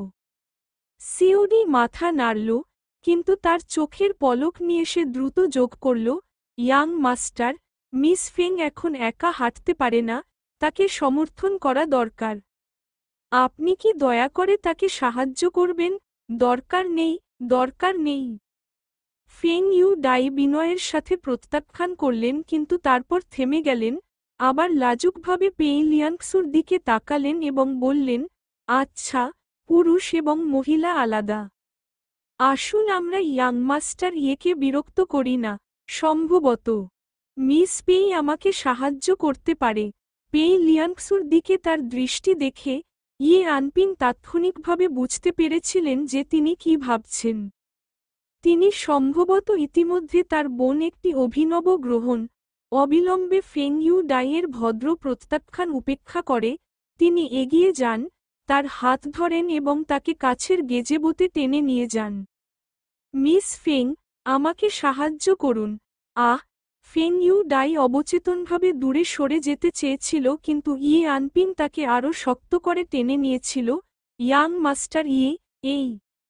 ইয়ে আনপিং তার কানের কাছে হেলান দিয়ে ঠান্ডাভাবে হাসলেন। মিস ফেং, অনুগ্রহ করে নিশ্চিন্ত থাকুন, আমি আপনাকে মোটেও পাত্তা দিচ্ছি না, তবে আমি বলতে পারি। ফেং ইউ ডাইয়ের দৃষ্টি ধীরে ধীরে তার মুখের দিকে ফিরে গেল, শুধুমাত্র এটি দেখতে যে তার পূর্বের নির্মল অভিব্যক্তি হঠাৎ করে একটি চিহ্ন দেখায়। দুষ্টু, ভয়ঙ্কর হাসি। সে ঢোক গিলে জিজ্ঞেস করল, কি বলতে পারো? অন্যদের জন্য, পুরুষ এবং মহিলাদের মধ্যে পার্থক্য রয়েছে। কিন্তু আপনার জন্য এটি নারী এবং মহিলাদের মধ্যে পার্থক্য হওয়া উচিত। ইয়ে আনপিং তাকে ঠান্ডা চেহারা দিয়ে তার কষা দাঁত দিয়ে বলল, যদি তুমি আমার ছোট বোনের উপর আঘাত করার সাহস করো, তাহলে তুমি আফসোস করবে। ফেং ইউ ডাই উন্মোচিত হবে বলে আশা করেনি, তাই সে বিব্রত হয়ে হেসে বলল, আহ হা হা। যাই হোক, তার হাসি শুনে ইয়ে আনপিংয়ের দৃষ্টি আরও গভীর হয়ে ওঠে। খেলায় যখনই ফেং ইউ ডাইয়ের একটি দোষী বিবেক ছিল, তিনি এইভাবে হাসতেন। মিস ফেং, ভাববেন না আপনার নির্বোধ হাসি আমাকে বোকা বানাচ্ছে। আমি সিরিয়াস।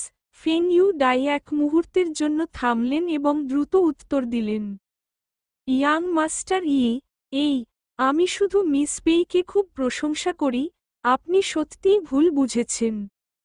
আমি যদি ভুল বুঝে থাকি তাহলে ভালো। ইয়ে আনপিং ফিরে হাসলেন। আমি তোমার জীবন বাঁচিয়েছি, তাই যে হাত তোমাকে খাওয়ায় তাকে কামড় দিও না। ফেং ইউ ডাই গলগল করে ভয়ে হাসল। না, আমি করব না, আমি করব না।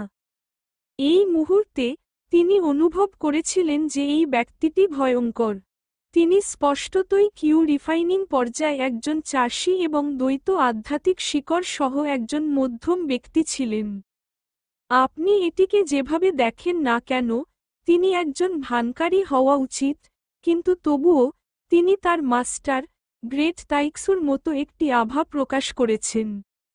তার মাথার ওপরে ভাসমান, জিয়াও তিয়ান তার দিকে তাকালেন যে তিনি আসলেই ভয় পেয়েছিলেন, এবং আবারও ইয়ে আনপিং এর সাথে মুগ্ধ হয়েছিলেন। তার ধারণা থেকে ফেং ইউ ডাই তার মাস্টার, তাইক্সুর সামনে ব্যতীত অন্য কারো প্রতি এমন ভীতিকর অভিব্যক্তি কখনো করেননি। তিনি কিভাবে এক নজরে দেখতে পান যে ইউ ডাই মহিলাদের পছন্দ করেন? 100 লোটাস সেক্টের তরুণ মাস্টার সত্যিই ভালো ছিল, তিনি আসলে তাকে হ্যান্ডেল করতে সক্ষম ছিল। কেউ লক্ষ্য করেনি যে পেই লিয়াংসু সেখানে দাঁড়িয়ে আছে এবং ফেং ইউ ডাইয়ের পিঠের দিকে রক্তাক্ত চোখে তাকিয়ে আছে। তার হাতে থাকা তলোয়ারটি ক্লিক না হওয়া পর্যন্ত চেপে রাখা হয়েছিল। টিএসকে দিস উইকসন। কিছুক্ষণের জন্য পে লিয়াংশু ফেং ইউ ডাইকে ছুরিকাঘাত করতে চেয়েছিল যে তার ভাইকে নিয়ে গিয়েছিল, কিন্তু শেষ পর্যন্ত সে পিছনে রাখা। তাড়াহুড়ো বা অধৈর্য হবেন না, বিজয়ী তিনিই যিনি শেষ হাসি।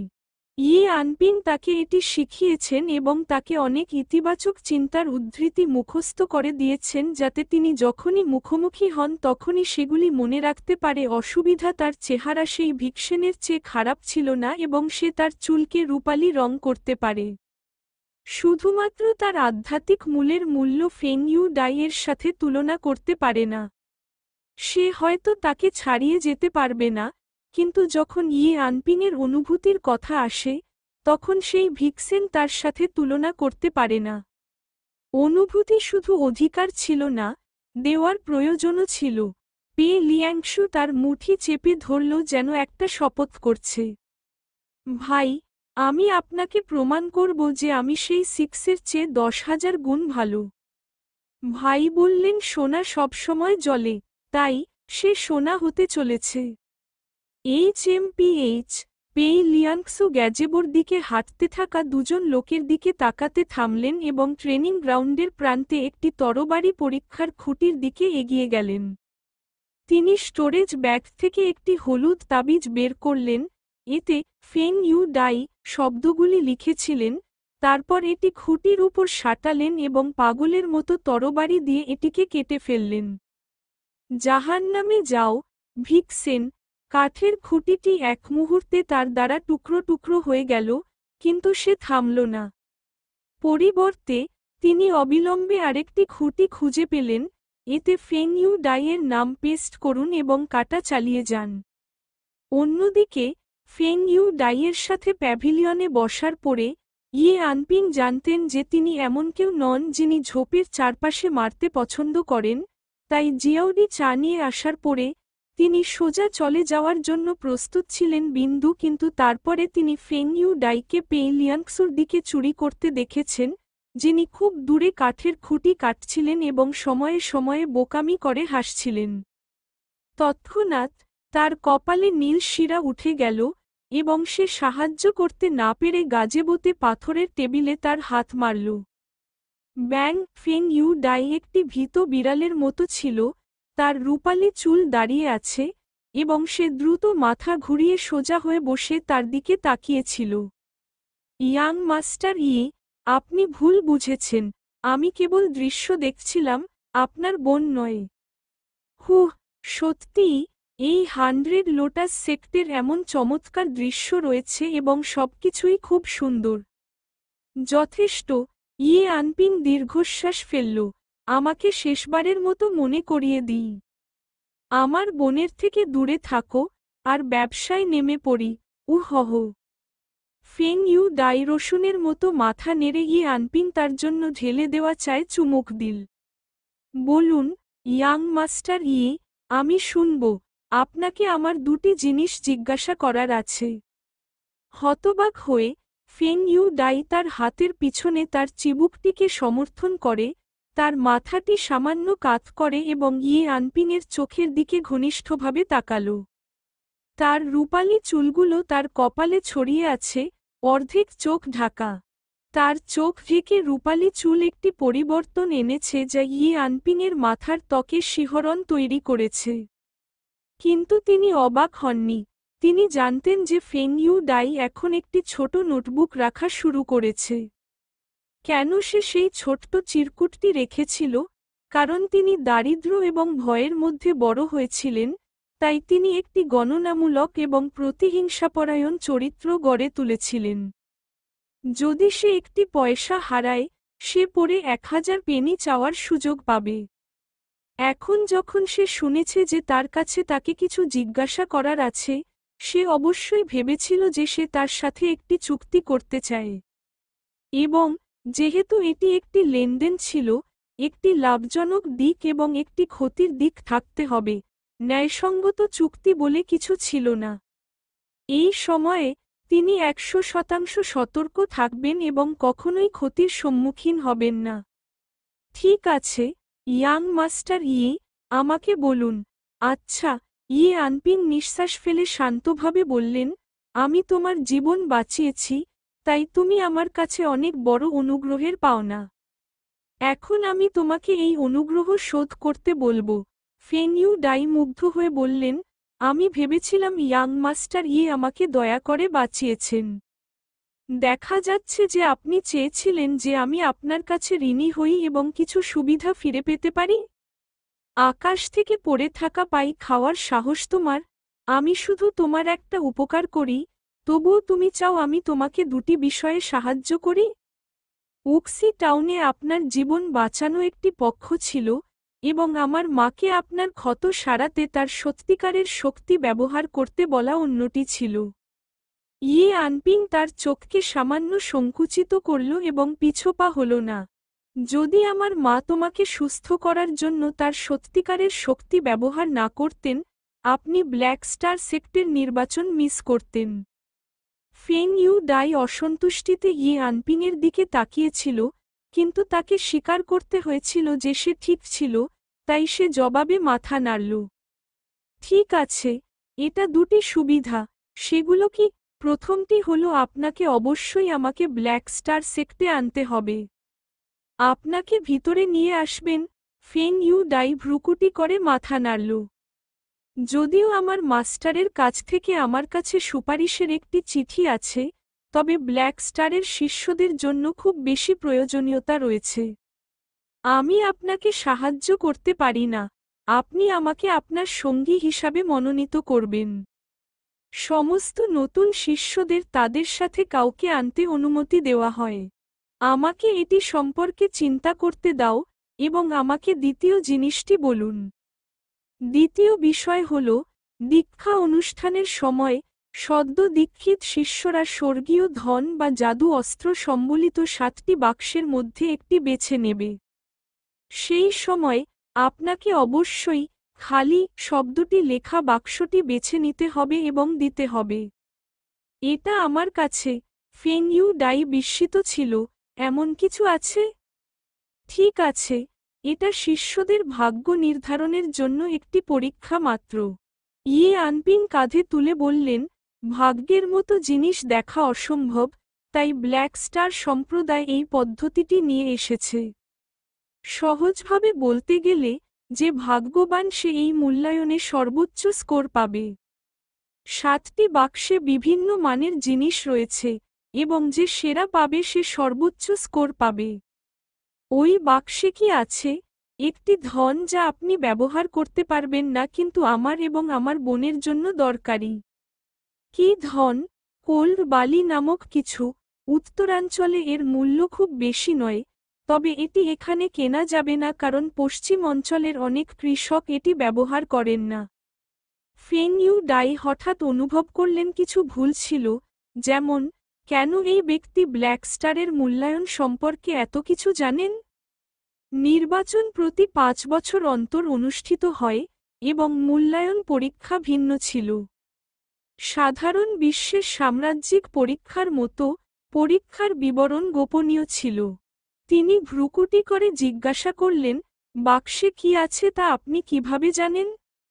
এটি যদি ব্ল্যাক স্টার সেক্টের পরীক্ষার বিষয় হয়ে থাকে, তাহলে এটি গোপনীয় হওয়া উচিত। পৃথিবীতে কি বায়ুরোধী ঘর আছে? ফেং ইউ ডাই ভ্রুকুটি করে কিছুক্ষণ ভাবল। আমি এই দুটি জিনিসের সাথে একমত হতে পারি, তবে আমার শর্তও আছে। বলুন, তোমার বোন আমার সাথে সঙ্গী হয়ে আসবে। আমি যদি একজন লোক নিয়ে আসি, তাহলে মানুষ আমাকে কি ভাববে? প্রভাব খুব একটা ভালো হবে না। ইয়ে আনপিং আগে থেকেই অনুমান করেছিল যে সে এই কথা বলবে এবং বিনা দ্বিধায় মাথা নেড়েছিল। তারপর, আমি আরও একটি অনুরোধ যোগ করব। অনুভব করে যে সে প্রতারিত হয়েছে, ফেং ইউ ডাইয়ের চোখের পাপড়ি সামান্য নড়ল। আমার বোন থেকে দূরে থেকো, তাকে বিপথগামী করো না। ইয়ে আনপিং চায়ের পাত্রটি ধরে, তার চায়ের কাপটি ভরে নিয়ে গম্ভীরভাবে বলল, আমি নিজেই লিয়ানশুকে লালন পালন করেছি। আমি তোমাকে, একজন অস্থির ভিক্সেন, তার গায়ে হাত তুলতে দেব না। ফাই, চঞ্চল ভিক্সেন? আচ্ছা, সে ঠিক বলেছে। জিয়াও তিয়ান, যে এতক্ষণ শুনছিল, সম্মতিতে মাথা নাড়ল। ইউ ডাই, তুমি শুধু একটা চঞ্চল ভিক্সেন নও, বরং একটা কুত্তা। ফেং ইউ ডাই বিশ্রীভাবে জিয়াও তিয়ানের দিকে তাকাল, অসহায়ভাবে দীর্ঘশ্বাস ফেলল এবং তার হাত নাড়ল। ঠিক আছে তাহলে, আসুন একটা ভালো চুক্তি করি। ইয়ে আনপিং তার চায়ের কাপটা বাড়িয়ে দিল, তার সাথে ক্লিঙ্ক করতে চাইল। ঠিক এই মুহূর্তে, ট্রেনিং গ্রাউন্ড থেকে একটি হিংসাত্মক বিস্ফোরণ এসেছিল, এবং ইয়ে আনপিং এবং ফেং ইউ ডাই উভয়ই আতঙ্কিত হয়ে তাকিয়েছিলেন। দেখা গেল যে পেই লিয়াংসু, যিনি একটি কাঠের খুঁটিতে আঘাত করছিল, এটি উড়িয়ে দিয়েছে। ইয়ে আনপিং কিছুক্ষণ শূন্য দৃষ্টিতে তাকিয়ে রইলেন, তারপর বললেন, মিস ফেং, আপনার ঘরে ফিরে যান এবং আজকের জন্য বিশ্রাম নিন। কাল ব্ল্যাক স্টার সম্প্রদায়ের একজন প্রবীণ আসবেন।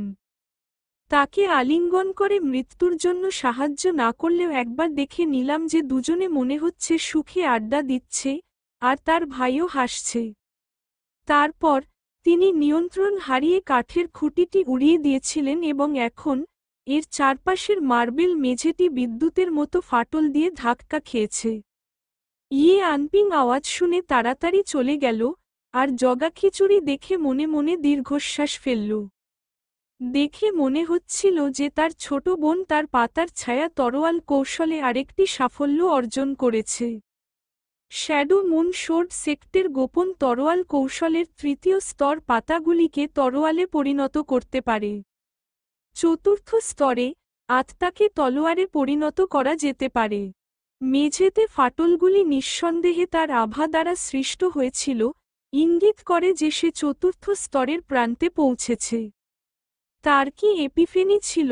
গেমটিতে, একজন ছায়া চাঁদের তরবারি শিষ্যের তৃতীয় স্তর থেকে চতুর্থ স্তরে পৌঁছানোর জন্য প্রায় 20 বছরের অনুশীলনের প্রয়োজন হবে, তবে তার ছোট বোন ইতিমধ্যেই 14 বছর বয়সে চতুর্থ স্তরে পৌঁছেছিল। যখন তিনি তাকে কৌশলটি শিখিয়েছিলেন, তখন তিনি আশা করেননি যে এটি তার জন্য এতটা উপযুক্ত হবে, তবে এটি এখন স্পষ্ট যে তিনি সত্যিই সঠিক পদ্ধতি বেছে নিয়েছেন। এই অগ্রগতি অবশ্যই প্রচুর আধ্যাত্মিক শক্তি খরচ করেছে, তাই ইয়ে আনপিং পেই লিয়ানশুকে তার শ্বাস-প্রশ্বাস সামঞ্জস্য করতে সাহায্য করার জন্য দ্রুত এগিয়ে এসেছিলেন। যাই হোক, যখন তিনি কাছে গেলেন, তিনি দেখলেন যে তার চোখ লাল এবং ফুলে উঠেছে যেন সে কাঁদছে। আপু, হঠাৎ কাঁদছ কেন? আমি কাঁদছি না, পেই লিয়ানক্সু শুকে, তারপর মাথা ঘুরিয়ে আরও জোরে জবাব দিল। আমি কাঁদছি না, তোমার চোখ পোঁচ করা ডিমের মতো ফুলে গেছে। আমি সত্যিই কাঁদছিলাম না।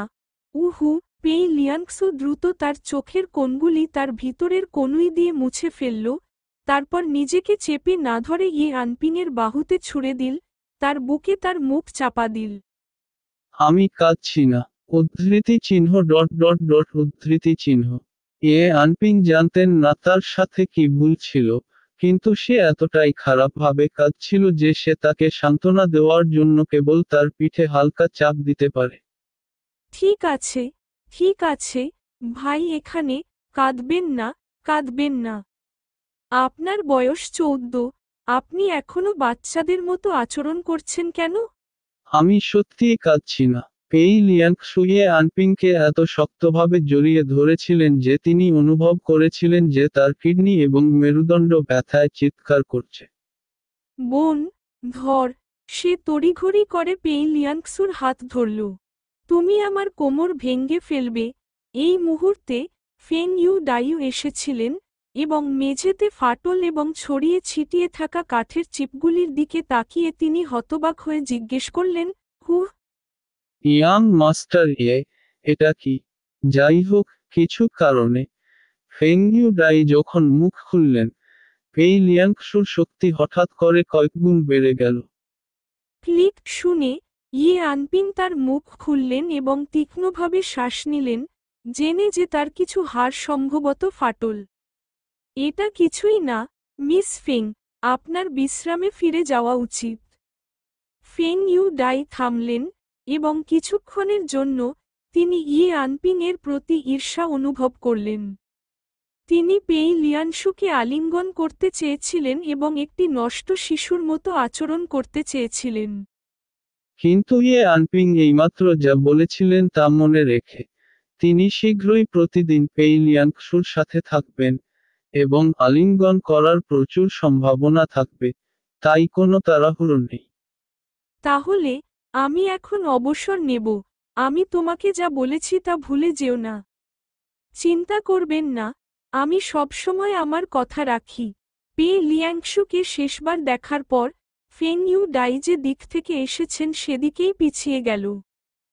ফেং ইউ ডাইকে চলে যেতে দেখার পর, ইয়ে আনপিং স্বস্তির নিঃশ্বাস ফেলে তার বোনের দিকে অসহায়ভাবে তার মুখটি তার বুকে চাপা দিয়ে জিজ্ঞাসা করার আগে জিজ্ঞেস করলেন, বোন, তোমার কি হয়েছে? তুমি আমার কোমর ভেঙেছ। তুমি আমার কোমর ভাঙবে না। এখন খুশিতে যে আপনি আপনার তরবারি কৌশলে একটি অগ্রগতি অর্জন করেছেন। তখনই পেই লিয়ানসু ধীরে ধীরে তার মাথা তুলে তার বুকে তার চিবুক রাখল। ভাই, স্নিফ, তার কান্না দেখে তার সারা গায়ে ছিটকে পড়ল জামা কাপড়। ইয়ে আনপিং কিছুটা অসহায় বোধ করেছিল, তাই সে কেবল তার কাপড়ের কোণটি টেনে নিয়েছিল এবং এটি দিয়ে তার মুখ মুছেছিল। তুমি একটি কান্নাকাটি বিড়ালের মতো। আমি তোমাকে আগে কি বলেছিলাম মনে নেই? একটি মেয়ে সহজে চোখের জল ফেলা উচিত নয়। চোখের জল কোনো সমস্যার সমাধান করতে পারে না, কেবল শক্তিই পারে। হ্যাঁ, মনে আছে। পেই লিয়াংসু মাথা নেড়ে ইয়ে আনপিংয়ের কাপড় দিয়ে তার চোখের জল মুছে দিল। ভাই, ফেং ইউ ডাই কি আমার চেয়ে সুন্দর? সুন্দর। ইয়ে আনপিংকে ফিরিয়ে নেওয়া হয়েছিল যখন তিনি বুঝতে পারলেন যে পেই লিয়াংসু আসলেই কোকুয়েট্রির বয়সে পৌঁছেছে এবং তিনি জিজ্ঞাসা করলেন, কি, আপনি তার চেয়ে নিকৃষ্ট মনে করেন কারণ আপনি তার মতো সুন্দর নন? আমার চোখে, আপনি সর্বদা বিশ্বের সবচেয়ে সুন্দর হবেন। ইয়ে আনপিং তার মাথায় হাত বুলিয়ে দিল, তাকে সান্ত্বনা দিল। পৃথিবীর সবচেয়ে সুন্দর মেয়ে হওয়ার জন্য আমি কি প্রতিদিন তোমার প্রশংসা করিনি? শুনে তার কথায় পেই লিয়াংসু স্বস্তি বোধ করল, তার কপাল তার বুকে রাখল এবং হাসল। ঠিক আছে, এখন ধ্যান করা যাক। আমি আপনাকে আপনার শ্বাসপ্রশ্বাস সামঞ্জস্য করতে সাহায্য করব, যেহেতু আপনি এইমাত্র আপনার আধ্যাত্মিক শক্তিকে পুড়িয়ে ফেলেছেন। যাই হোক, আমিও তোমাকে কিছু বোঝাতে চাই। পেই লিয়াংসু মাথা নেড়ে আড়াআড়ি পায়ে বসল, তার পিঠে তার ভাইয়ের কাছে। তার হাতের তালুর উষ্ণতা তার পিঠের স্পর্শে অনুভব করে তার হৃদয় ধীরে ধীরে শান্ত হয়ে গেল। লিয়াংসু, আমি আপনাকে আগে একটি প্রশ্ন জিজ্ঞাসা করেছি, ডাওশিন কি? তোমার কি উত্তর মনে আছে? আমার মনে আছে।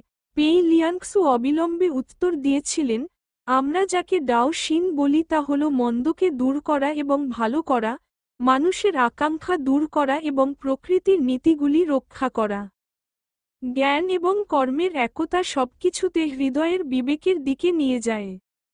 আনপিং একটু অবাক হয়েছিলেন। তিনি আশা করেননি যে তিনি এতটা স্পষ্টভাবে মনে রাখবেন, কারণ তিনি কেবল ছোটবেলায় তার কাছে এটি উল্লেখ করেছিলেন। আমি পারি। বিশ্বাস হচ্ছে না এখনো মনে আছে। আমি ভেবেছিলাম আপনি এটি সম্পর্কে সব ভুলে গেছেন।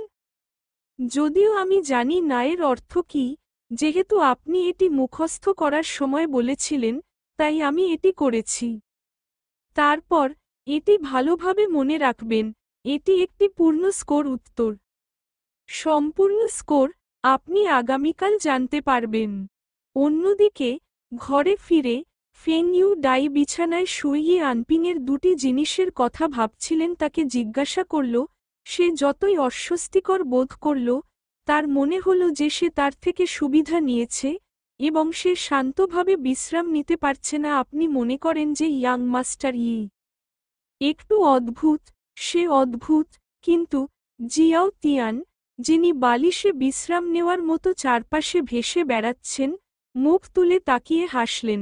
আমি তাকে পছন্দ করি।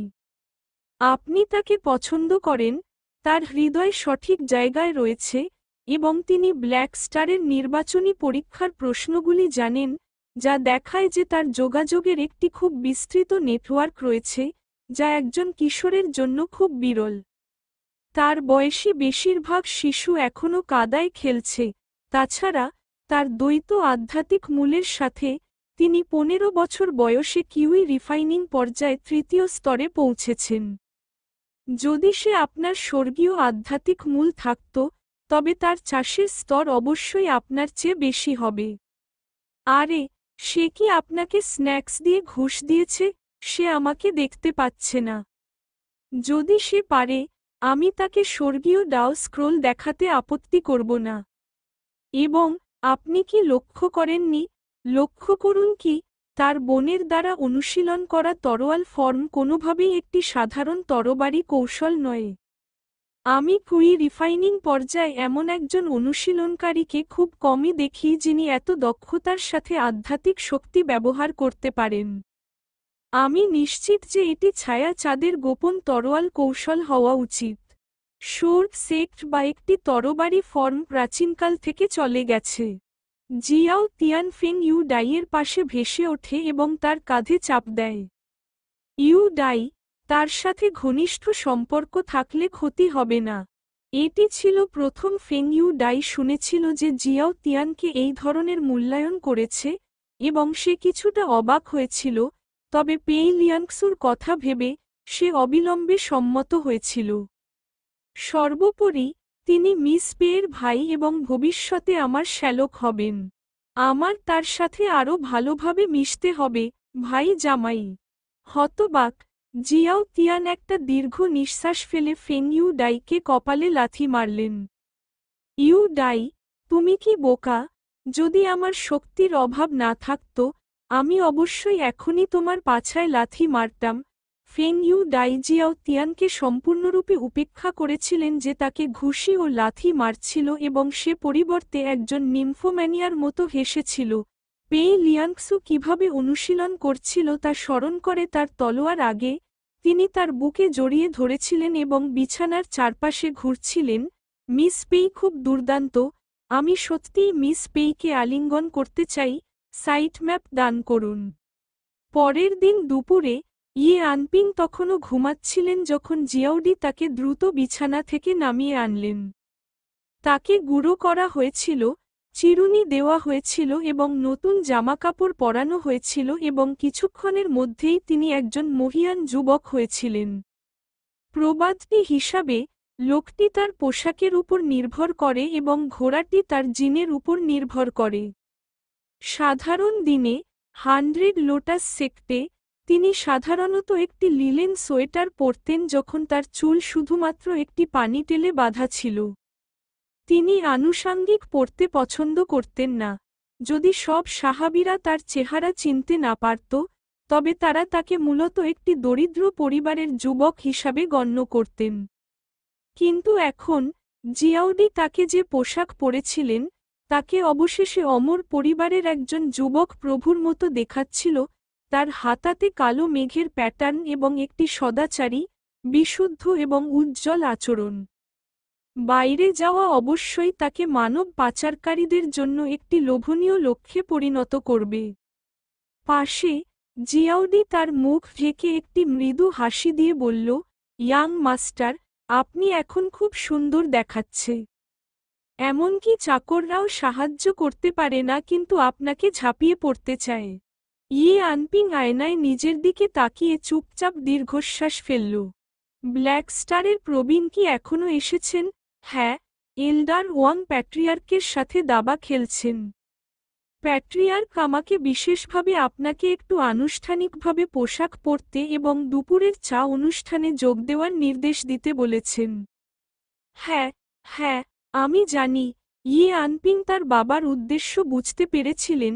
তিনি সম্ভবত চেয়েছিলেন যে তিনি ব্ল্যাক স্টার সেক্ট এল্ডারের সামনে তার সক্ষমতা দেখান এবং দেখার সুযোগ আছে যে তিনি তাকে ফিরিয়ে নিয়ে গিয়ে তাকে শিক্ষা দেবেন।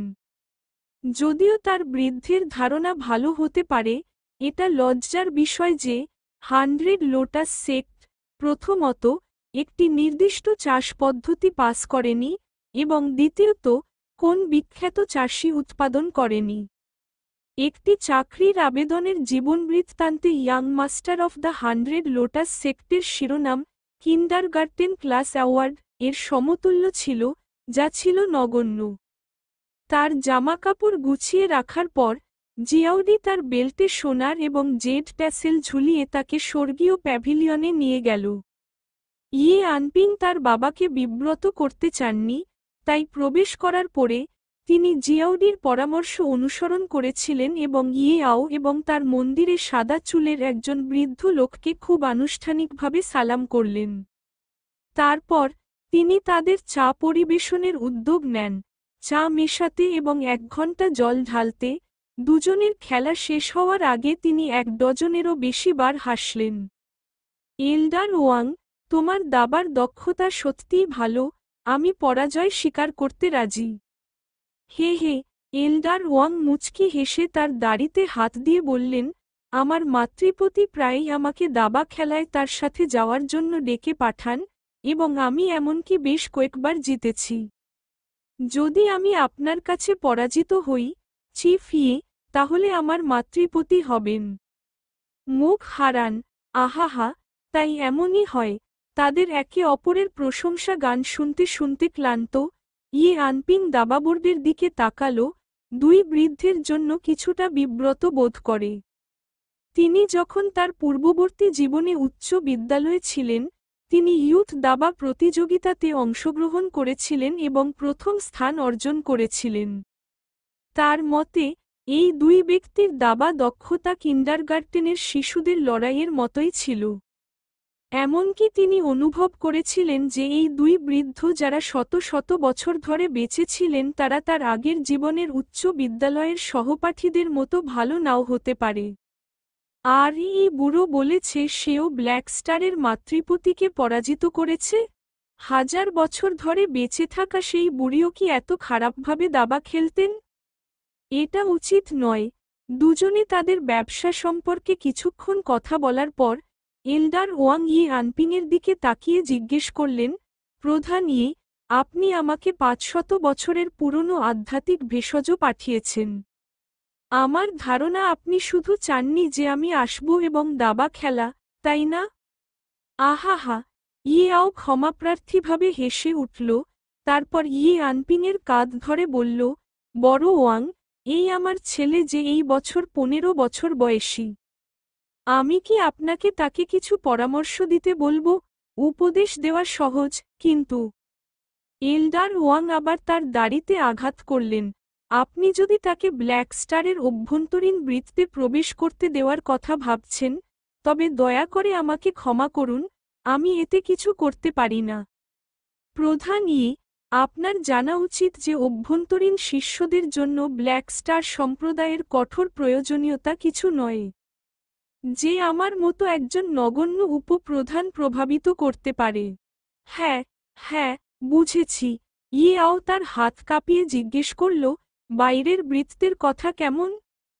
বাইরের বৃত্তে ঢুকতে কোন সমস্যা নেই, তবে আপনার এই কথাটি জানা উচিত যে একটি মুরগির মাথা একটি ফিনিক্সের লেজের চেয়ে ভালো। এল্ডার ওয়াং আবার আনপিংয়ের দিকে তাকালো। মিস্টার ইয়েকে বাইরের শিষ্য হিসেবে ব্ল্যাক স্টার সম্প্রদায় যেতে দেওয়ার চেয়ে তিনি একজন তরুণ গুরু হিসাবে শত লোটাস সম্প্রদায় থাকাই ভালো। সেক্ষেত্রে আমি আপনাকে আমার ছেলেকে কয়েকটি পয়েন্টার দিতে বলতে চাই। ঠিক আছে। এল্ডার ওয়াং তার হাতা নাড়ালেন, আনপিংকে তার কাছে আসার জন্য ইশারা করলেন, তারপর তার তরবারি আঙুল দিয়ে উভয় কবজিতে তার স্পন্দন হালকাভাবে স্পর্শ করলেন এবং তার আধ্যাত্মিক বোধের সাথে তার শরীরে প্রবাহিত করলেন। হুম, কেমন আছে সে? দ্বৈত জল এবং কাঠের আধ্যাত্মিক শিকড়, 15 বছর বয়সে কিউ রিফাইনিংয়ের তৃতীয় স্তরের সাথে। এটা সত্যিই চমৎকার, কিন্তু ফ্রাউনিং করে, এল্ডার ওয়াং আনপিংয়ের কাঁধ এবং উরুতে আবার চিমটি মেরেছেন, তাকে তার আধ্যাত্মিক বোধ দিয়ে গভীরভাবে পরীক্ষা করেছেন। তিনি আওর দিকে তাকাতে পারলেন না, মনে মনে দীর্ঘশ্বাস ফেললেন। দেখে মনে হচ্ছিল আও তার ছেলের প্রতি সত্যিই নিষ্ঠুর ছিল। তিনি বুঝতে পেরেছিলেন যে আনপিংয়ের হাড় কিছুক্ষণ আগে ভেঙে গেছে এবং তার অভ্যন্তরীণ অঙ্গগুলিতে বিষাক্ত এবং ঠান্ডা শক্তি রয়েছে। এটা কোন আশ্চর্যের বিষয় ছিল না যে তার দ্বৈত আধ্যাত্মিক শিকড় থাকা সত্ত্বেও তিনি মাত্র 15 বছর বয়সে কিউই রিফাইনিংয়ের তৃতীয় স্তরে পৌঁছেছিলেন। এই বাচ্চার চাষ পদ্ধতি অত্যন্ত শ্রমসাধ্য ছিল। সমস্ত বিষের জন্য অপ্রতিরোধ্য হওয়ার জন্য তাকে অগণিত বিষাক্ত পোকামাকড় খাওয়ানো হয়েছিল এবং তার হাড়গুলিও অবিচ্ছিন্নভাবে জাল করার অধীনে অসাধারণভাবে শক্তিশালী হয়ে উঠেছিল। তিনি অনুমান করেছিলেন যে যদি আনপিংয়ের মেরিডিয়ান এবং অঙ্গগুলি ভেঙে দেওয়া হয় তবে তিনি চিকিৎসা ছাড়াই আরও 3 বা 4 দিন বেঁচে থাকতে পারেন।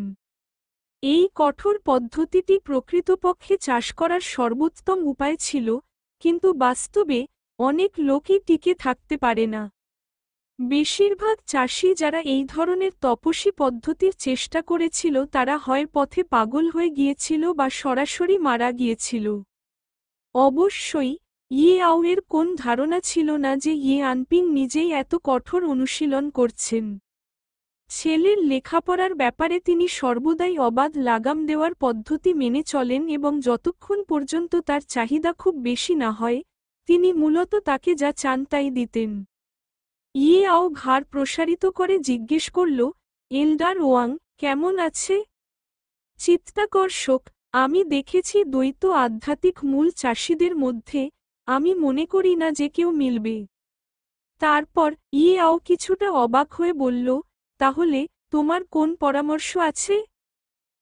আও এমন একজন নির্মম ব্যক্তি যে তার একমাত্র ছেলেকে আত্মহত্যার রাস্তা নিতে বাধ্য করছে। এল্ডার ওয়াং নীরবে সমালোচনা করলেন, তারপর বিশ্রীভাবে হাসলেন। প্রধান শুধু আপনার নিজস্ব পদ্ধতি অনুযায়ী তাকে শেখান। আপনার শিক্ষা পদ্ধতি সম্পর্কে আমার কিছু বলার নেই। আও জমে গেছে।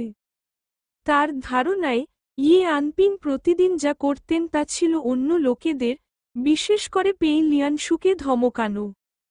ছোট মেয়েদের যন্ত্রণা দেওয়াও কি একটি চাষ পদ্ধতি ছিল? কিন্তু যেহেতু এল্ডার ওয়াং এটা বলেছে, তাই জবাবে মাথা নাড়ানো এবং হাসি দেওয়া ছাড়া তার আর কোনো উপায় ছিল না। আহাহা, তাই তো। কিছুক্ষণ বিরতির পর এল্ডার ওয়াং জিজ্ঞেস করলেন, আপনি তাকে কী ধরনের কৌশল শিখিয়েছেন? ইয়াও ইতস্তত করলেন এবং আনপিংয়ের দিকে তাকালেন, তাকে কথা বলার জন্য ইঙ্গিত করলেন।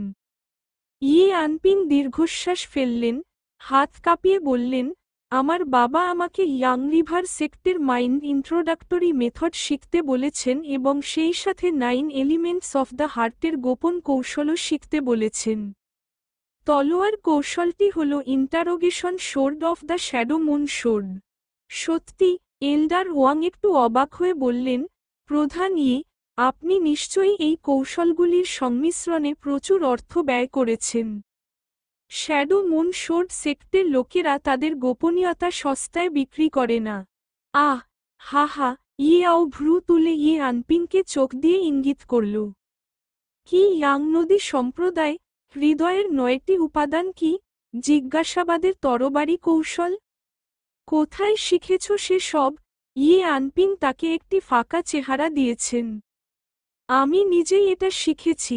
এল্ডার ওয়াং এক মুহূর্তের জন্য চিন্তা করলেন, আনপিংয়ের উল্লিখিত সমস্ত কৌশলগুলি একে একে সংশোধন করলেন এবং হঠাৎ দীর্ঘশ্বাস ফেলে জিজ্ঞেস করলেন, তাহলে প্রধান এই কয়েকটি কৌশল একসাথে অনুশীলন করার অসুবিধাগুলিও আপনার জানা উচিত, তাই না? ইয়াও ইতস্তত করে জিজ্ঞেস করলেন, আপনি কি বিস্তারিত বলতে পারবেন? দয়া করে। আসুন সেই জিজ্ঞাসাবাদের তরোয়াল দক্ষতার কথা না বলি, আসুন ইয়াং রিভার সেক্টের কৌশল এবং হৃদয়ের 9টি উপাদান সম্পর্কে কথা বলি, উভয়ই চরম ইয়াং কৌশল।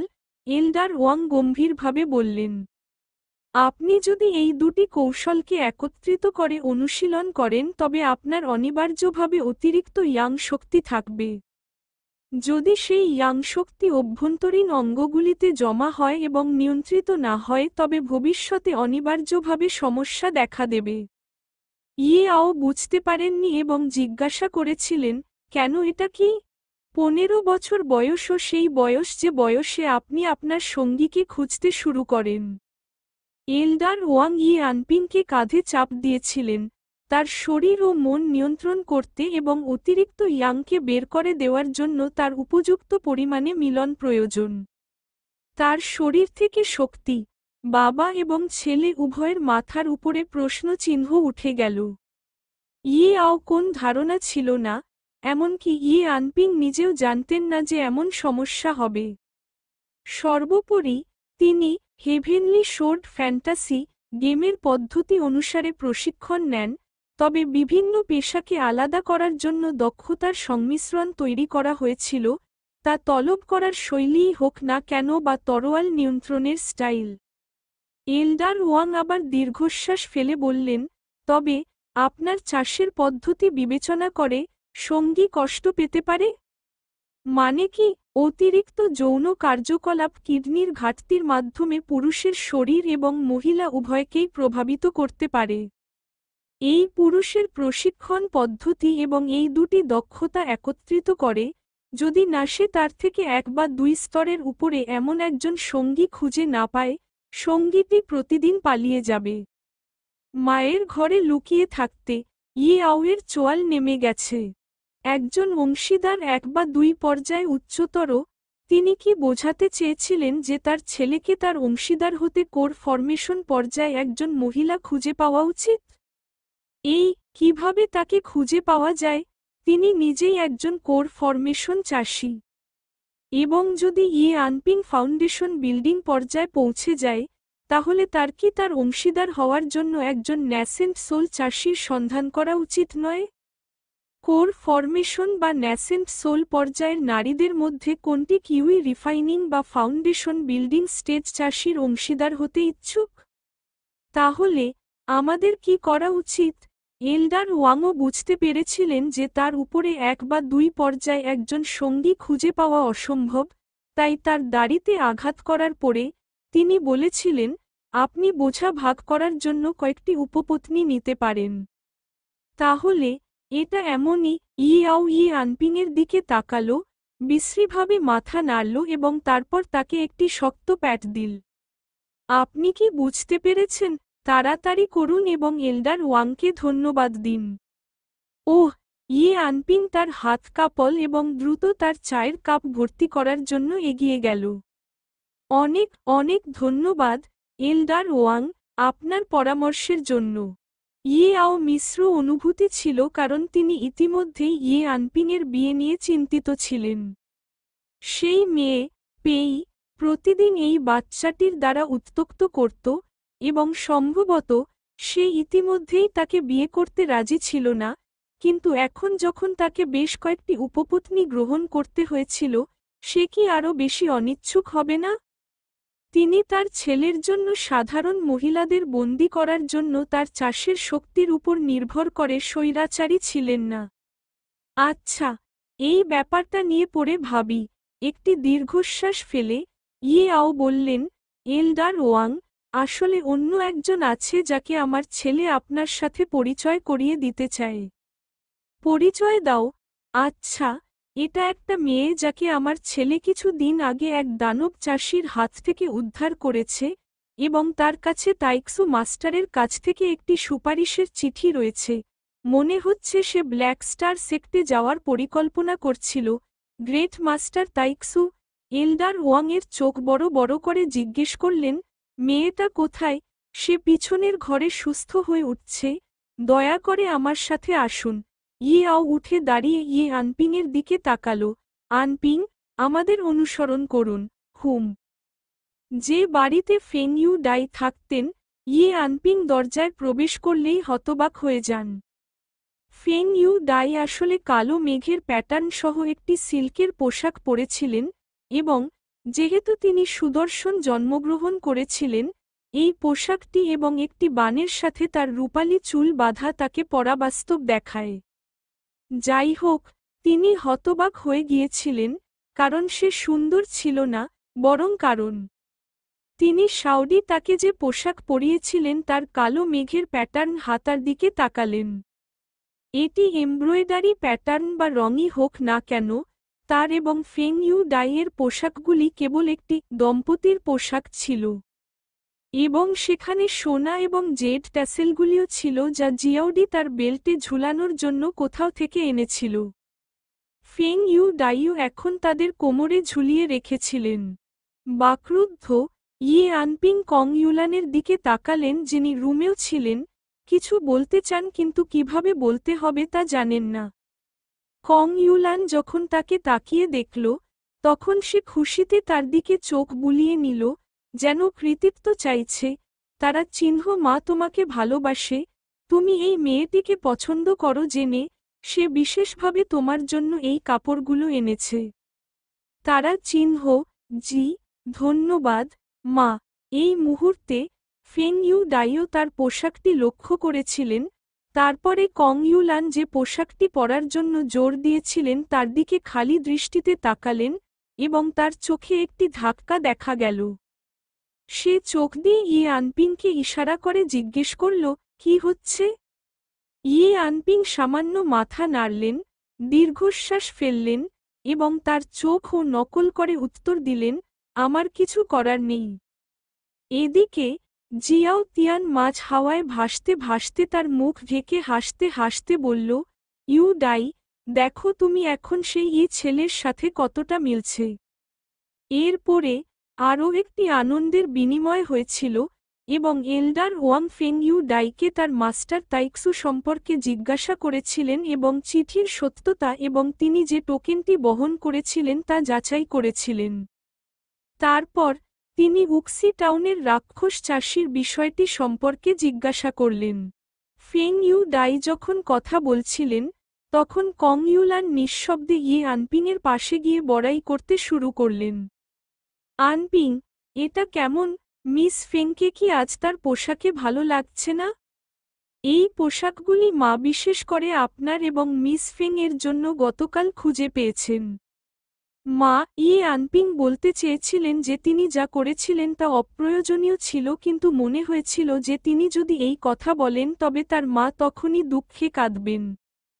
কং ইউলান যখন তার সন্তানের কাছে আসে তখন তিনি একজন নিয়ন্ত্রণ পাগল ছিলেন, এবং যেহেতু তিনি তার একমাত্র পুত্র ছিলেন, তাই তিনি তাকে একটু বেশিই নষ্ট করেছিলেন এবং তিনি ছিলেন অবাধ্য মা।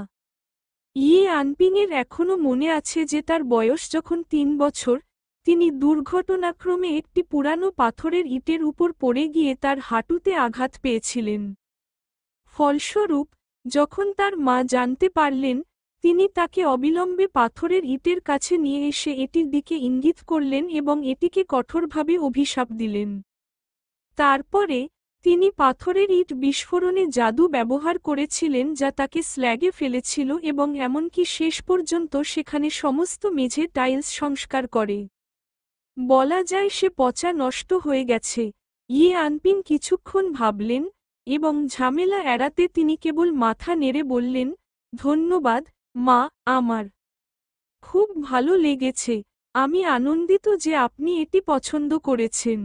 আপনি মিস ফেংকে পরে প্রস্ফুটিত বাগানে হাঁটার জন্য নিয়ে যেতে পারেন। আমি তাকে এখনই জিজ্ঞাসা করেছি এবং সেও আপনার সম্পর্কে একটি অনুকূল ধারণা রয়েছে। এছাড়াও, আমি আগে যা জিজ্ঞাসা করেছি তা থেকে, ব্ল্যাক স্টার সেক্ট শিষ্যদের একটি সঙ্গী আনার অনুমতি দেয়, তাই যখন সময় আসে, আপনি মিস ফেংকে তার সাথে সেখানে নিয়ে যেতে বলেন। এটি একটি ছোট চাষী দম্পতি হিসাবে একসাথে বসবাস করা আপনার জন্য খুব ভালো হবে। অথবা, কিছু দিনের জন্য একটি সাধারণ দর্শন করুন এবং কয়েক বছরের মধ্যে ফিরে আসুন। মা আপনাকে একটি বড় বিবাহের ভোজ আয়োজনে সহায়তা করবে। আমি, সৌভাগ্যবশত, ইয়ে আও এবং এল্ডার ওয়াং, যারা তখনও রাক্ষস চাষী সম্পর্কে কথা বলছিলেন, তাকে ডাকলেন। আনপিং, আসুন এবং আমাদের সেই রাক্ষসী চাষী সম্পর্কে বলুন। মা, এর জন্য আমার নিজস্ব পরিকল্পনা আছে, তাই নিজেকে কষ্ট দিও না। তুমি কি তোমার মাকে অবজ্ঞা করছ? না, না, আমি সাহস করি না। ইয়ে আনপিং অবিলম্বে পিছু হটলেন, এল্ডার ওয়াংয়ের কাছে গেলেন এবং স্টোরেজ ব্যাগ থেকে জাদুকরী নিদর্শন এবং উইউয়ের পরিচয় ট্যাবলেট বের করলেন।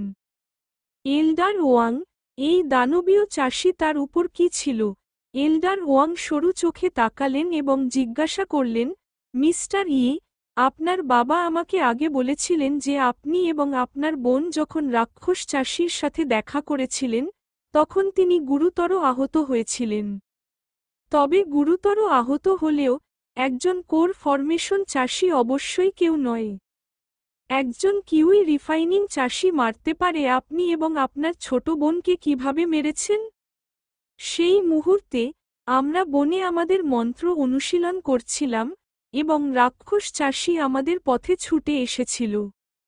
সে আমাদের রক্ত দিয়ে তার ক্ষত সারাতে চায় বলে মনে হয়েছিল, তাই আমি তাকে বরফের জাদুর ফাঁদে আটকে রেখেছিলাম। কোর ফরমেশন চাষীকে কী ধরনের জাদু ফাঁদ বাঁধতে পারে? কোল স্কাই কান্ট্রি থেকে একটি জাদুর ফাঁদ, আমি নাম জানি না, আমি এটি সুযোগ করে পেয়েছি। পাশ থেকে শুনে, ইয়ে আও প্রশ্নে পূর্ণ ছিল, আগে উল্লেখ করা সেই কৌশলগুলির কথা ভুলে যান, যে তিনি বাজারে আরও কয়েকটি স্পিরিট স্টোন দিয়ে কিনতে পারেন, তবে এই বরফের জাদুর ফাঁদটি ঠান্ডা আকাশের দেশ থেকে শোনার মতো। এই বাচ্চা কোথা থেকে শিখেছে? এল্ডার ওয়াং মাথা নাড়ল। বিষাক্ত পোকামাকড় ব্যবহারকারী চাষিরা আসলেই ঠান্ডায় ভয় পায়, তাই আমি বুঝতে পারি আপনি এবং আপনার বোন কিভাবে তাকে মেরেছেন।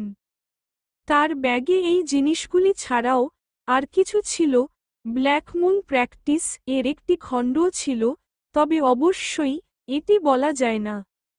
ইয়ে আনপিং সাবধানে চিন্তা করার ভান করে বললেন, এছাড়াও বিষাক্ত পরজীবীর দুটি কলড্রন ছিল যা আমি আগুনের তাবিজ দিয়ে পুড়িয়েছি, এবং তারা ভালো জন্য চলে যাওয়া উচিত উক্সি টাউনের কাছের জঙ্গলে তার শরীরকে সিল করা উচিত যেহেতু বরফের জাদুটি সেই এলাকার সমস্ত গাছকে জমে গেছে। এল্ডার ওয়াং আশ্বস্ত বলে মনে হল, এবং তিনি ইয়ে আনপিং এর কাঁধে চাপ দিলেন। যে শয়তানি চাষীকে হত্যা করেছে, আপনি পুরস্কার পেতে ব্ল্যাক স্টার সেক্টে যেতে পারেন, বিশেষ করে যেহেতু তিনি ম্যাজিক্যাল পয়জন সেক্টের গ্র্যান্ড মাস্টার। আপনার কাছে যখন সময় থাকবে এই আইডেন্টিটি জেড ট্যাবলেটটি ব্ল্যাক স্টারে নিয়ে আসুন। এবং আপনার অনেক ভালো জিনিস পাওয়া উচিত। ধন্যবাদ, এল্ডার ওয়াং। ঠিক আছে। এল্ডার ওয়াং মাথা নেড়ে ফেং ইউ ডাইয়ের দিকে ফিরল। আমি ফিরে আসার পর আমি আমাদের মাতৃপতিকে আপনার বিষয় সম্পর্কে অবহিত করব এবং অনুগ্রহ করে 2 মাসের মধ্যে সাম্প্রদায়িক নির্বাচনের জন্য সময়মতো আসুন। যদিও আপনার কাছে মাস্টার তাইক্সুর কাছ থেকে সুপারিশের একটি চিঠি রয়েছে, আপনি যদি দেরি করেন তবে আপনি এখনও আপনার যোগ্যতা হারাবেন। দলে প্রবেশ করতে হলে আরও 5 বছর অপেক্ষা করতে হবে। বুঝলাম। তাহলে আমি আর থাকব না। এটা খুবই গুরুতর বিষয় যে ম্যাজিক্যাল পয়জন সম্প্রদায়ের লোকেরা অমর পরিবারের লুকানো রাজ্যে এসেছে। আমাকে অবিলম্বে ব্ল্যাক স্টারে ফিরে যেতে হবে এবং মাতৃপতির কাছে রিপোর্ট করতে হবে। এবং অন্যান্য প্রবীণরা, তিনি ইয়ে আও এবং কং ইউলানের দিকে তার হাত তুললেন, তারপরে ঘুরলেন এবং বামে গেলেন, সত্যিই উদ্বিগ্ন দেখাচ্ছে। ইয়ে আও দ্রুত তাকে বিদায় জানাতে তার পিছনে ধাওয়া করলেন। তারা চলে যাওয়ার পর ইয়ে আনপিংও বাড়িতে ফিরে যাওয়ার জন্য প্রস্তুত ছিল, কিন্তু হঠাৎ দেখতে পেল কং ইউলান তার চোখে ইঙ্গিত করছে। পিং, তাড়াতাড়ি কর। হাঁটার জন্য মিস ফেংকে আমন্ত্রণ জানান। একটি দীর্ঘশ্বাস ফেলে তিনি ফেং ইউ ডাইয়ের দিকে তাকালেন এবং তার দিকে এগিয়ে গেলেন। মিস ফেং, আপনি কি বেড়াতে যেতে চান? ফেং ইউ ডাই স্তব্ধ হয়ে গেলেন, তারপর লক্ষ্য করলেন কং ইউলান তার দিকে উজ্জ্বল চোখে তাকিয়ে আছে, তাই সেও ইয়ে আনপিংয়ের মতো দীর্ঘশ্বাস ফেলল এবং আলতো করে তার হাত ধরল। খুব আনন্দের সাথে, তাই, ঠিক সেইভাবে, হাতে হাত রেখে, দুজন প্যাভিলিয়ন থেকে বেরিয়ে গেল এবং কং ইউলানের দৃষ্টি তাদের অনুসরণ করার অনুভূতি অদৃশ্য না হওয়া পর্যন্ত তাদের হাত ছেড়ে দেয়নি। ফেং ইউ ডাই মুগ্ধ হয়ে বললেন, ইয়াং মাস্টার ই, ম্যাডাম কং জোর দিয়েছিলেন যে আমি এই পোশাকটি পরব। আমি এখন তাদের ছাদের নিচে থাকি, তাই এটি প্রত্যাখ্যান করা কঠিন। আমি এতটুকু ভেবেছিলাম। ইয়ে আনপিং তার দিকে তীক্ষ্ণ দৃষ্টিতে তাকিয়ে অসহায়ভাবে বলল, সে কি তোমার আগে আমার প্রশংসা করেছিল এবং জিজ্ঞেস করেছিল যে তুমি আমাকে কি ভাবো? ফেং ইউ ডাই মাথা নেড়ে উত্তর দিল, এহ। ইয়ে আনপিংও দীর্ঘশ্বাস ফেলল। চিন্তা করবেন না, আমি আপনার কাছে কিছুই বোঝাতে চাই না, এবং আমি জানি আপনি আমার কাছে কিছু বোঝাতে পারবেন না। যাই হোক, কিছুক্ষণ বাগানে থাকি। তুমি যদি সোজা ফিরে যাও, আমার মা হয়তো আমাকে জিজ্ঞেস করতে আসবে। ইয়ে আনপিং এর অসহায় চেহারা দেখে ফেং ইউ ডাই হেসে নাড়াচাড়া করতে পারলেন না। পুফ, কি হাসছ? আমি প্রথমে ভেবেছিলাম যে আপনার বাবা মা এমনই হবেন, যারা খুব পুরানো ধাঁচের এবং অনমনীয়। আপনি আমাকে একটি বড় পরিবারের একটি কঠোর এবং অকথ্য আভিজাত্যের অনুভূতিও দিয়েছেন, কিন্তু আমি আপনার মাকে আশা করিনি এত সুন্দর হতে। ইয়ে আনপিং যখন ফেং ইউ ডাইকে তার মাকে সুন্দর বলতে শুনলেন, তখন তিনি হঠাৎ অনুভব করলেন কিছু ভুল হয়েছে এবং তার দিকে রাগান্বিতভাবে তাকাল। ফেং ইউ ডাই, কি, তুমি আমার বোনের পাশাপাশি আমার মাকেও বকা দিতে চাইবে না, তাই না? আপনার বোন স্ক্রু মানে কি? ফেং ইউ ডাই দ্রুত তার ঘাড় সংকুচিত করে। এই প্রশ্ন শুনে ইয়ে আনপিংকে ফিরিয়ে নেওয়া হল, হঠাৎ তার রাগ কেটে গেল। ওহ, ঠিক, আপনি এমনকি জানেন না আপনি কিভাবে জন্মগ্রহণ করেছেন। হুহ, ফেং ইউ ডাইয়ের মাথার উপরে একাধিক প্রশ্নচিহ্ন ছিল। কি, আমি জানি না আমি কিভাবে জন্মেছি? কেন আমি জানব না? একজন দেবতা আমাকে মাটি থেকে তৈরি করেছেন এবং তারপর আমাকে একটি সারস দিয়ে আমার পিতামাতার কাছে উপহার হিসেবে পাঠিয়েছেন। হ্যাঁ, ইয়ে আনপিং হাসলেন। আপনি ঠিক বলেছেন, আপনি আপনার পিতামাতার জন্য সারস দ্বারা আনা একটি উপহার। জিয়াও তিয়ান, যিনি ফেং ইউ ডাইয়ের মাথার উপরে ভাসছিলেন, দীর্ঘশ্বাস ফেলে তার দিকে তাকালেন এবং তার মাথা নেড়ে তার জিহ্বাতে ক্লিক করেন। তিস, কি হয়েছে? জিয়াও তিয়ানকে এভাবে দেখে ফেং ইউডাই আরো হতবাক হয়ে গেলেন এবং আনপিংকে জিজ্ঞেস করলেন, কি আপনি সারস নিয়ে আসেননি? এটা কি হতে পারে যে আপনি মাটি থেকে বড় হয়েছেন? আনপিং বাকরুদ্ধ ছিলেন। আমি সারস নিয়ে আসিনি। আমি একটি গাছ থেকে পড়ে যাওয়া জিনশেং ফল থেকে এসেছি। জিনশেং ফল? ফেং ইউডাই হতবাক। কি ধরনের গাছে জিনশেং ফল ধরে? একটি জিনশেং গাছ? ওহ, মিস পেইয়ের কি হবে? সেও কি জিনশেং ফলের? হ্যাঁ, এটা ঠিক। ফুলে ওঠা বাগানে ফেংইউ ডাইয়ের সাথে কিছুক্ষণ হাঁটার পর আনপিং পেই লিয়াংসে গিয়েছিলেন এবং তাকে ব্যাখ্যা করেছিলেন যে তাকে একজন সহচর হতে হবে এবং ব্ল্যাক স্টার সেক্টে প্রবেশ করার পরে তাকে কি করতে হবে। পেই লিয়াংশু বেশ অনিচ্ছায় বলেছিল যে সে তাকে যেখানে বলবে সেখানেই যাবে। যাই হোক, আনপিং প্রতিশ্রুতি দেওয়ার পরে যে তিনি পরে তার কাছে আসবেন, তিনি কি ব্ল্যাক স্টার সম্প্রদায়ের ফেং ইউ ডাইকে অনুসরণ করতে রাজি হন। কয়েকদিন পরে ফেং ইউ ডাই প্রায় সুস্থ হয়ে উঠেছিল, তাই আনপিং তাকে পেই লিয়ানশুকে নিয়ে যেতে এবং ঝামেলা এড়াতে যত তাড়াতাড়ি সম্ভব 100 লোটাস সেক্ট ত্যাগ করতে বলেছিলেন। কেন সমস্যা হতে পারে? কারণ কং ইউলান বিশ্বাস করতেন যে তার ছেলে ফেং ইউ ডাইয়ের সাথে ব্ল্যাক স্টার সেক্টে পড়াশোনা করবে। তিনি যদি জানতেন যে পেই লিয়াংসু প্রকৃতপক্ষে সঙ্গী, তিনি অবশ্যই ফেং ইউ ডাই এবং আনপিংয়ের জন্য আবার কিছু পরিকল্পনা করবেন। এই কারণেই আও এবং কং ইউলান ছাড়ার কয়েকদিন পরেই জানতে পারেন যে তারা তিনজন পালিয়ে গেছে। 1.5 মাস পরে পেই লিয়াংসু এবং ফেং ইউ ডাই অবশেষে ব্ল্যাক স্টার সেক্টে পৌঁছেছেন। ব্ল্যাক স্টার সেক্ট যেখানে ছিল সেখানে মেঘে ঢাকা পাহাড়ের চূড়ায় সন্ধ্যার ড্রামের শব্দ শোনা যেত। এর চারপাশে 18টি পর্বতশৃঙ্গ 1000 ফুট উঁচু প্রাচীর তৈরি করেছে। কারণ সেখানে বিমান চলাচলে নিষেধাজ্ঞা ছিল, তারা পর্বতের ফটকের কাছে আসার সাথে সাথে বেশ কয়েকজন শিষ্য তাদের ভর্ৎসনা করেছিলেন যারা উড়ে এসেছিলেন এবং তাদের উড়ন্ত তলোয়ার সরিয়ে দিয়ে পাহাড়ে পায়ে হেঁটে যেতে বলেছিলেন। পাহাড়ি রাস্তাটা ছিল মন্দিরের মেলার মতন মানুষের ভিড়, আর প্রতি 10 মিটারে একটা ছোট স্টল ছিল জিনিস বিক্রির। ব্ল্যাক স্টারের অনেক শিষ্য এখানে এসে অতিরিক্ত অর্থ উপার্জনের জন্য স্টল স্থাপন করেছে। গ্রিলড স্ন্যাক্স থেকে শুরু করে নিম্ন স্তরের তাবিজ থেকে বিরল ঔষধি ভেষজ, সবকিছুই সেখানে ছিল, কিন্তু দাম ভিন্ন। ভালো পরিবারের অনেক যুবক ইচ্ছাকৃতভাবে নকল পণ্য বিক্রি করে প্রচুর অর্থ উপার্জন করতে এসেছেন। সব মিলিয়ে পরিবেশ ছিল বেশ প্রাণবন্ত। পাহাড়ি রাস্তা ধরে হাঁটতে হাঁটতে পেই লিয়াংসু ডানে বামে তাকাচ্ছিল, কামনা করছিল সাদা চুলের ভিক্সনের পরিবর্তে তার ভাই এখন তার সাথে যেতে পারে। তার চেয়েও বড় কথা, এই সাদা চুলওয়ালা ভিক্সেনটা প্রথম থেকেই তার কানে অনবরত বকা দিয়েছিল। সিস্টার পেই, তুমি কি মিষ্টি জাতীয় ফল চাও? আমি তোমার জন্য কিনে দেব। না, আমি শুধু আমার ভাই যা কিনে খাই। বোন পেই, তোমার কি মনে হয় সেই পুতুলটা কিউট? তুমি কি এটা চাও? আমি তোমার জন্য কিনে দেব। না, আমার ভাই ইতিমধ্যে আমাকে অনেক কিনেছে। এই অমৃতগুলিও ভালো, বোন পেয়ের জন্য কিছু প্রস্তুত করুন। আমি তাদের জন্য অর্থ প্রদান করব।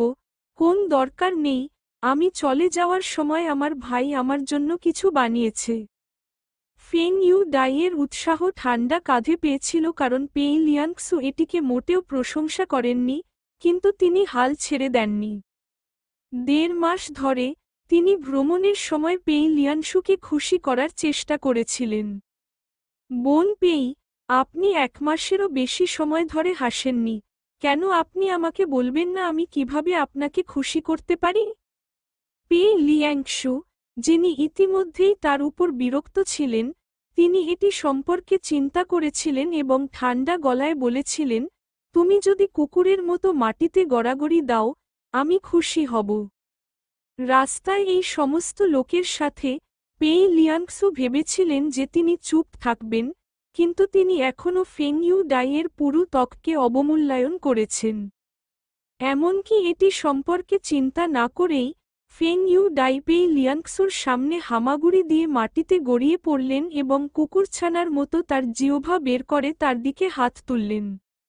উফ উফ উফ পেই লিয়াংক্সু প্রায় ভেঙে পড়েছিল। যেহেতু ফেং ইউ ডাইয়ের অ্যাকশন তার আশেপাশের সমস্ত পথচারীদের দৃষ্টি আকর্ষণ করেছিল, পেই লিয়াংক্সু লজ্জা পেয়েছিলেন এবং বিব্রত বোধ করেছিলেন, তাই তিনি তাকে না চেনার ভান করেছিলেন এবং দ্রুত হাঁটতে শুরু করেছিলেন। তার ব্লাশ দেখে ফেং ইউ ডাই হাসল, ব্যাঙের মতো লাফ দিল এবং তার পিছনে তাড়া করল। উফ উফ, বোন পেই, তুমি শেষ পর্যন্ত হাসলে। তুমি হাসলে অনেক সুন্দর লাগে, তুমি কেন বেশি হাসো না? পেই লিয়াংশু তার গতি বাড়িয়ে দিল। উফ উফ, বোন পেই, এত দ্রুত হাঁটবেন না। উফ উফ, ছোট কুকুর ফেং ইউ ডাই দ্বারা বেশ কয়েকটি পর্বতপথে তাড়া করার পরে পেই লিয়াংসু অবশেষে এটি আর নিতে পারেনি এবং তাকে লাথি মেরেছিল। যাই হোক, ফেং ইউ ডাই তার কৌশল ব্যবহার করে এবং তার পা জড়িয়ে ধরে। সে যতই নাড়াচাড়া করুক না কেন, সে অবশ্যই যেতে দেবে না। উফ, আহ, এদিকে ইয়ে আনপিং ও ব্ল্যাক স্টার সেক্টর টাউন স্কোয়ারে এসে পৌঁছেছে। পেই লিয়াংক্সু এবং Feng Yu Dai 100 lotus sect থেকে বেরিয়ে যাওয়ার পরদিন তিনি চলে যান। তিনি তাদের সাথে যাননি কারণ তিনি ব্যবসায়িক লাইসেন্সের জন্য অর্থ প্রদানের জন্য অমর পরিবারের চেম্বার অফ কমার্সে গিয়েছিলেন। যেমন আগে উল্লেখ করা হয়েছে, ফেং ইউ ডাই শুধুমাত্র একজন ব্যক্তিকে ব্ল্যাক স্টার সেক্টে আনতে পারে, এবং তার নিজের যোগ্যতা প্রয়োজনীয়তা অনুযায়ী ছিল না, তাই 2 দিন ধরে এটি নিয়ে চিন্তা করার পরে ইয়ে আনপিং একটি সমাধান নিয়ে এসেছেন। সেটা ছিল ব্ল্যাক স্টার সেক্টর টাউন স্কোয়ারে একটা দোকান খোলা। এইভাবে তিনি সম্প্রদায়ের সবচেয়ে কাছের জায়গায় থাকতে পারতেন এবং সম্প্রদায়ের খবরাখবর জানতে বা তার বোনকে সাহায্য করা খুব সুবিধাজনক হবে। একই সময়ে তিনি কিছু স্থানীয় ধন কেনার জন্য অর্থ উপার্জন করতে পারেন যা ভবিষ্যতে কাজে লাগতে পারে। কিন্তু একটি দোকান খুলতে একটি এখনও বাজার গবেষণা প্রয়োজন। তিনি তখনও বুঝতে পারেননি যে তিনি কী ধরনের দোকান খুলতে চান, তাই তিনি একটি এলোমেলো টিহাউজে বসেন, একটি পাত্র গ্রিন টি অর্ডার করেন এবং তার কোণে একটি সাপ্তাহিক সংবাদপত্র পড়তে শুরু করেন। আরে, শুনেছ? কি, এইমাত্র গেটের সামনে কিছু চাষি যারা এসেছিল তারা একটি মেয়েকে অন্য একটি মেয়ের সামনে কুকুরছানা হওয়ার ভান করতে দেখেছিল। ব্ল্যাক স্টার সেক্টের পোশাক পরা কয়েকজন চাষি কাছের টেবিলে এই বিষয়ে কথা বলতে শুনে ইয়ে আনপিং বিরক্তিতে দীর্ঘশ্বাস ফেললেন। যখন তিনি একটি মেয়ের কথা শুনেছিলেন, একটি কুকুরছানা হওয়ার ভান করছে, তখন তার মনে পড়ে গেল ফেং ইউ ডাই একবার গেমের একজন নায়িকার সাথে কি করেছিল। গেমের নায়িকা ফেং ইউ ডাইয়ের প্রতি খুব উদাসীন ছিলেন এবং কথোপকথন শুরু করার প্রতিটি প্রচেষ্টাকে উপেক্ষা করেছিলেন। অবশেষে, যখন তিনি তাকে জিজ্ঞাসা করলেন যে তাকে কি খুশি করবে, নায়িকা মজা করে তাকে কুকুরের মতো মেঝেতে গড়াগড়ি দিতে বলেছিল। তারপরে ফেং ইউ ডাই, এমনকি এটি সম্পর্কে চিন্তা না করে, মাটিতে গড়িয়ে পড়ে এবং জনসমক্ষে দুবার ঘেউ ঘেউ করে নায়িকাকে বিনোদনে হাসায়। তাহলে সে আমার বোনের উপর একই কৌশল ব্যবহার করেছিল, তাই না? ইয়ে আনপিং তার নাকের ব্রিজটি চিমটি দিয়ে 1 কাপ চা পান করে এবং তার জ্ঞান ফিরে আসে। টি হাউসের অন্যান্য গ্রাহকদের দিকে তাকিয়ে তিনি অন্য টেবিলে কয়েকজন শিষ্যকে শুনতে পান যারা চাষে খুব বেশি অগ্রসর বলে মনে হয় না। আজকের মার্শাল আর্ট ক্লাসের সময় প্রশিক্ষকদের দ্বারা সৃষ্ট কোমর এবং পিঠে ব্যথা সম্পর্কে অভিযোগ করেছিলেন। হঠাৎ তার একটা বুদ্ধি হলো। রেস্তোরাঁ এবং পতিতালয় প্রথম পছন্দ হওয়া উচিত যদি তিনি অমর জগতে একটি দোকান খুলতে চান যা তাকে সম্প্রদায়ের খবর সম্পর্কে অনুসন্ধান করতে দেয়। একজন মাতাল ব্যক্তি কিছু থুথু দিতে সাহস করবে। কিন্তু এই শহরে ইতিমধ্যেই অনেক রেস্তোরাঁ ছিল, এবং যদি সে একটি খুলতে চায় তবে সে সেই পুরানো ব্র্যান্ডগুলির সামনে জিততে পারবে না। পতিতালয়ের জন্য এটি প্রশ্নের বাইরে ছিল কারণ সেখানে কাজ করার জন্য মেয়ে কেনার জন্য তাকে অন্য চাষিদের উপর নির্ভর করতে হবে। যাই হোক, একটি পতিতালয় হিসাবে ভালো হিসাবে আরেকটি বিকল্প ছিল। একটি সংক্ষিপ্ত বিবেচনার পরে, ইয়ান আনপিং চায়ের জন্য অর্থ প্রদান করেছেন, শহরের দোকানগুলির নিবন্ধন পয়েন্টে গিয়ে একটি সাইন পেয়েছেন এবং তার সব পারমিট অ্যাপ্লিকেশন অর্ডার জমা দিয়েছেন। দোকানের নিবন্ধন পর্যালোচনাকারী শিষ্যটি তার জমা দেওয়া আবেদনপত্রটি পড়ে বাম এবং ডান দিকে তাকালো এবং অবশেষে একটি বাক্য বন্ধ করে দিল। সাথী চাষি, ফিজিওথেরাপি মানে কি? ইয়ান আনপিং তার সামনে বসা মহিলাটির দিকে তাকালেন, এবং কিছুক্ষণ বিরতির পরে, তিনি উত্তর দিলেন, এটি একটি মেসেজ পদ্ধতি যা আমি আগে একজন দুর্বৃত্ত চাষির কাছ থেকে শিখেছি, তবে এটি সম্পর্কে কথা বলে ব্যাখ্যা করা কঠিন। আপনি যদি মুক্ত হন, আমি এখন আপনাকে দেখাতে চাই যদি আপনি এটি ভালো মনে করেন তবে আপনি ভবিষ্যতে আপনার সম্প্রদায়ের ভাই ও বোনদের কাছে এটি সুপারিশ করতে পারেন। মহিলাটি চারপাশে তাকিয়ে দেখলেন যে রুমে বেশ কয়েকজন লোক আনুষ্ঠানিকতার মধ্য দিয়ে যাচ্ছে, তাই তিনি জিজ্ঞাসা করলেন, আপনি কি এখানে আপনার ফিজিওথেরাপি করতে পারেন? আনপিং ভ্রু তুলল, ঠিক আছে, আপনি এটি অভিজ্ঞতার পরে জানতে পারবেন।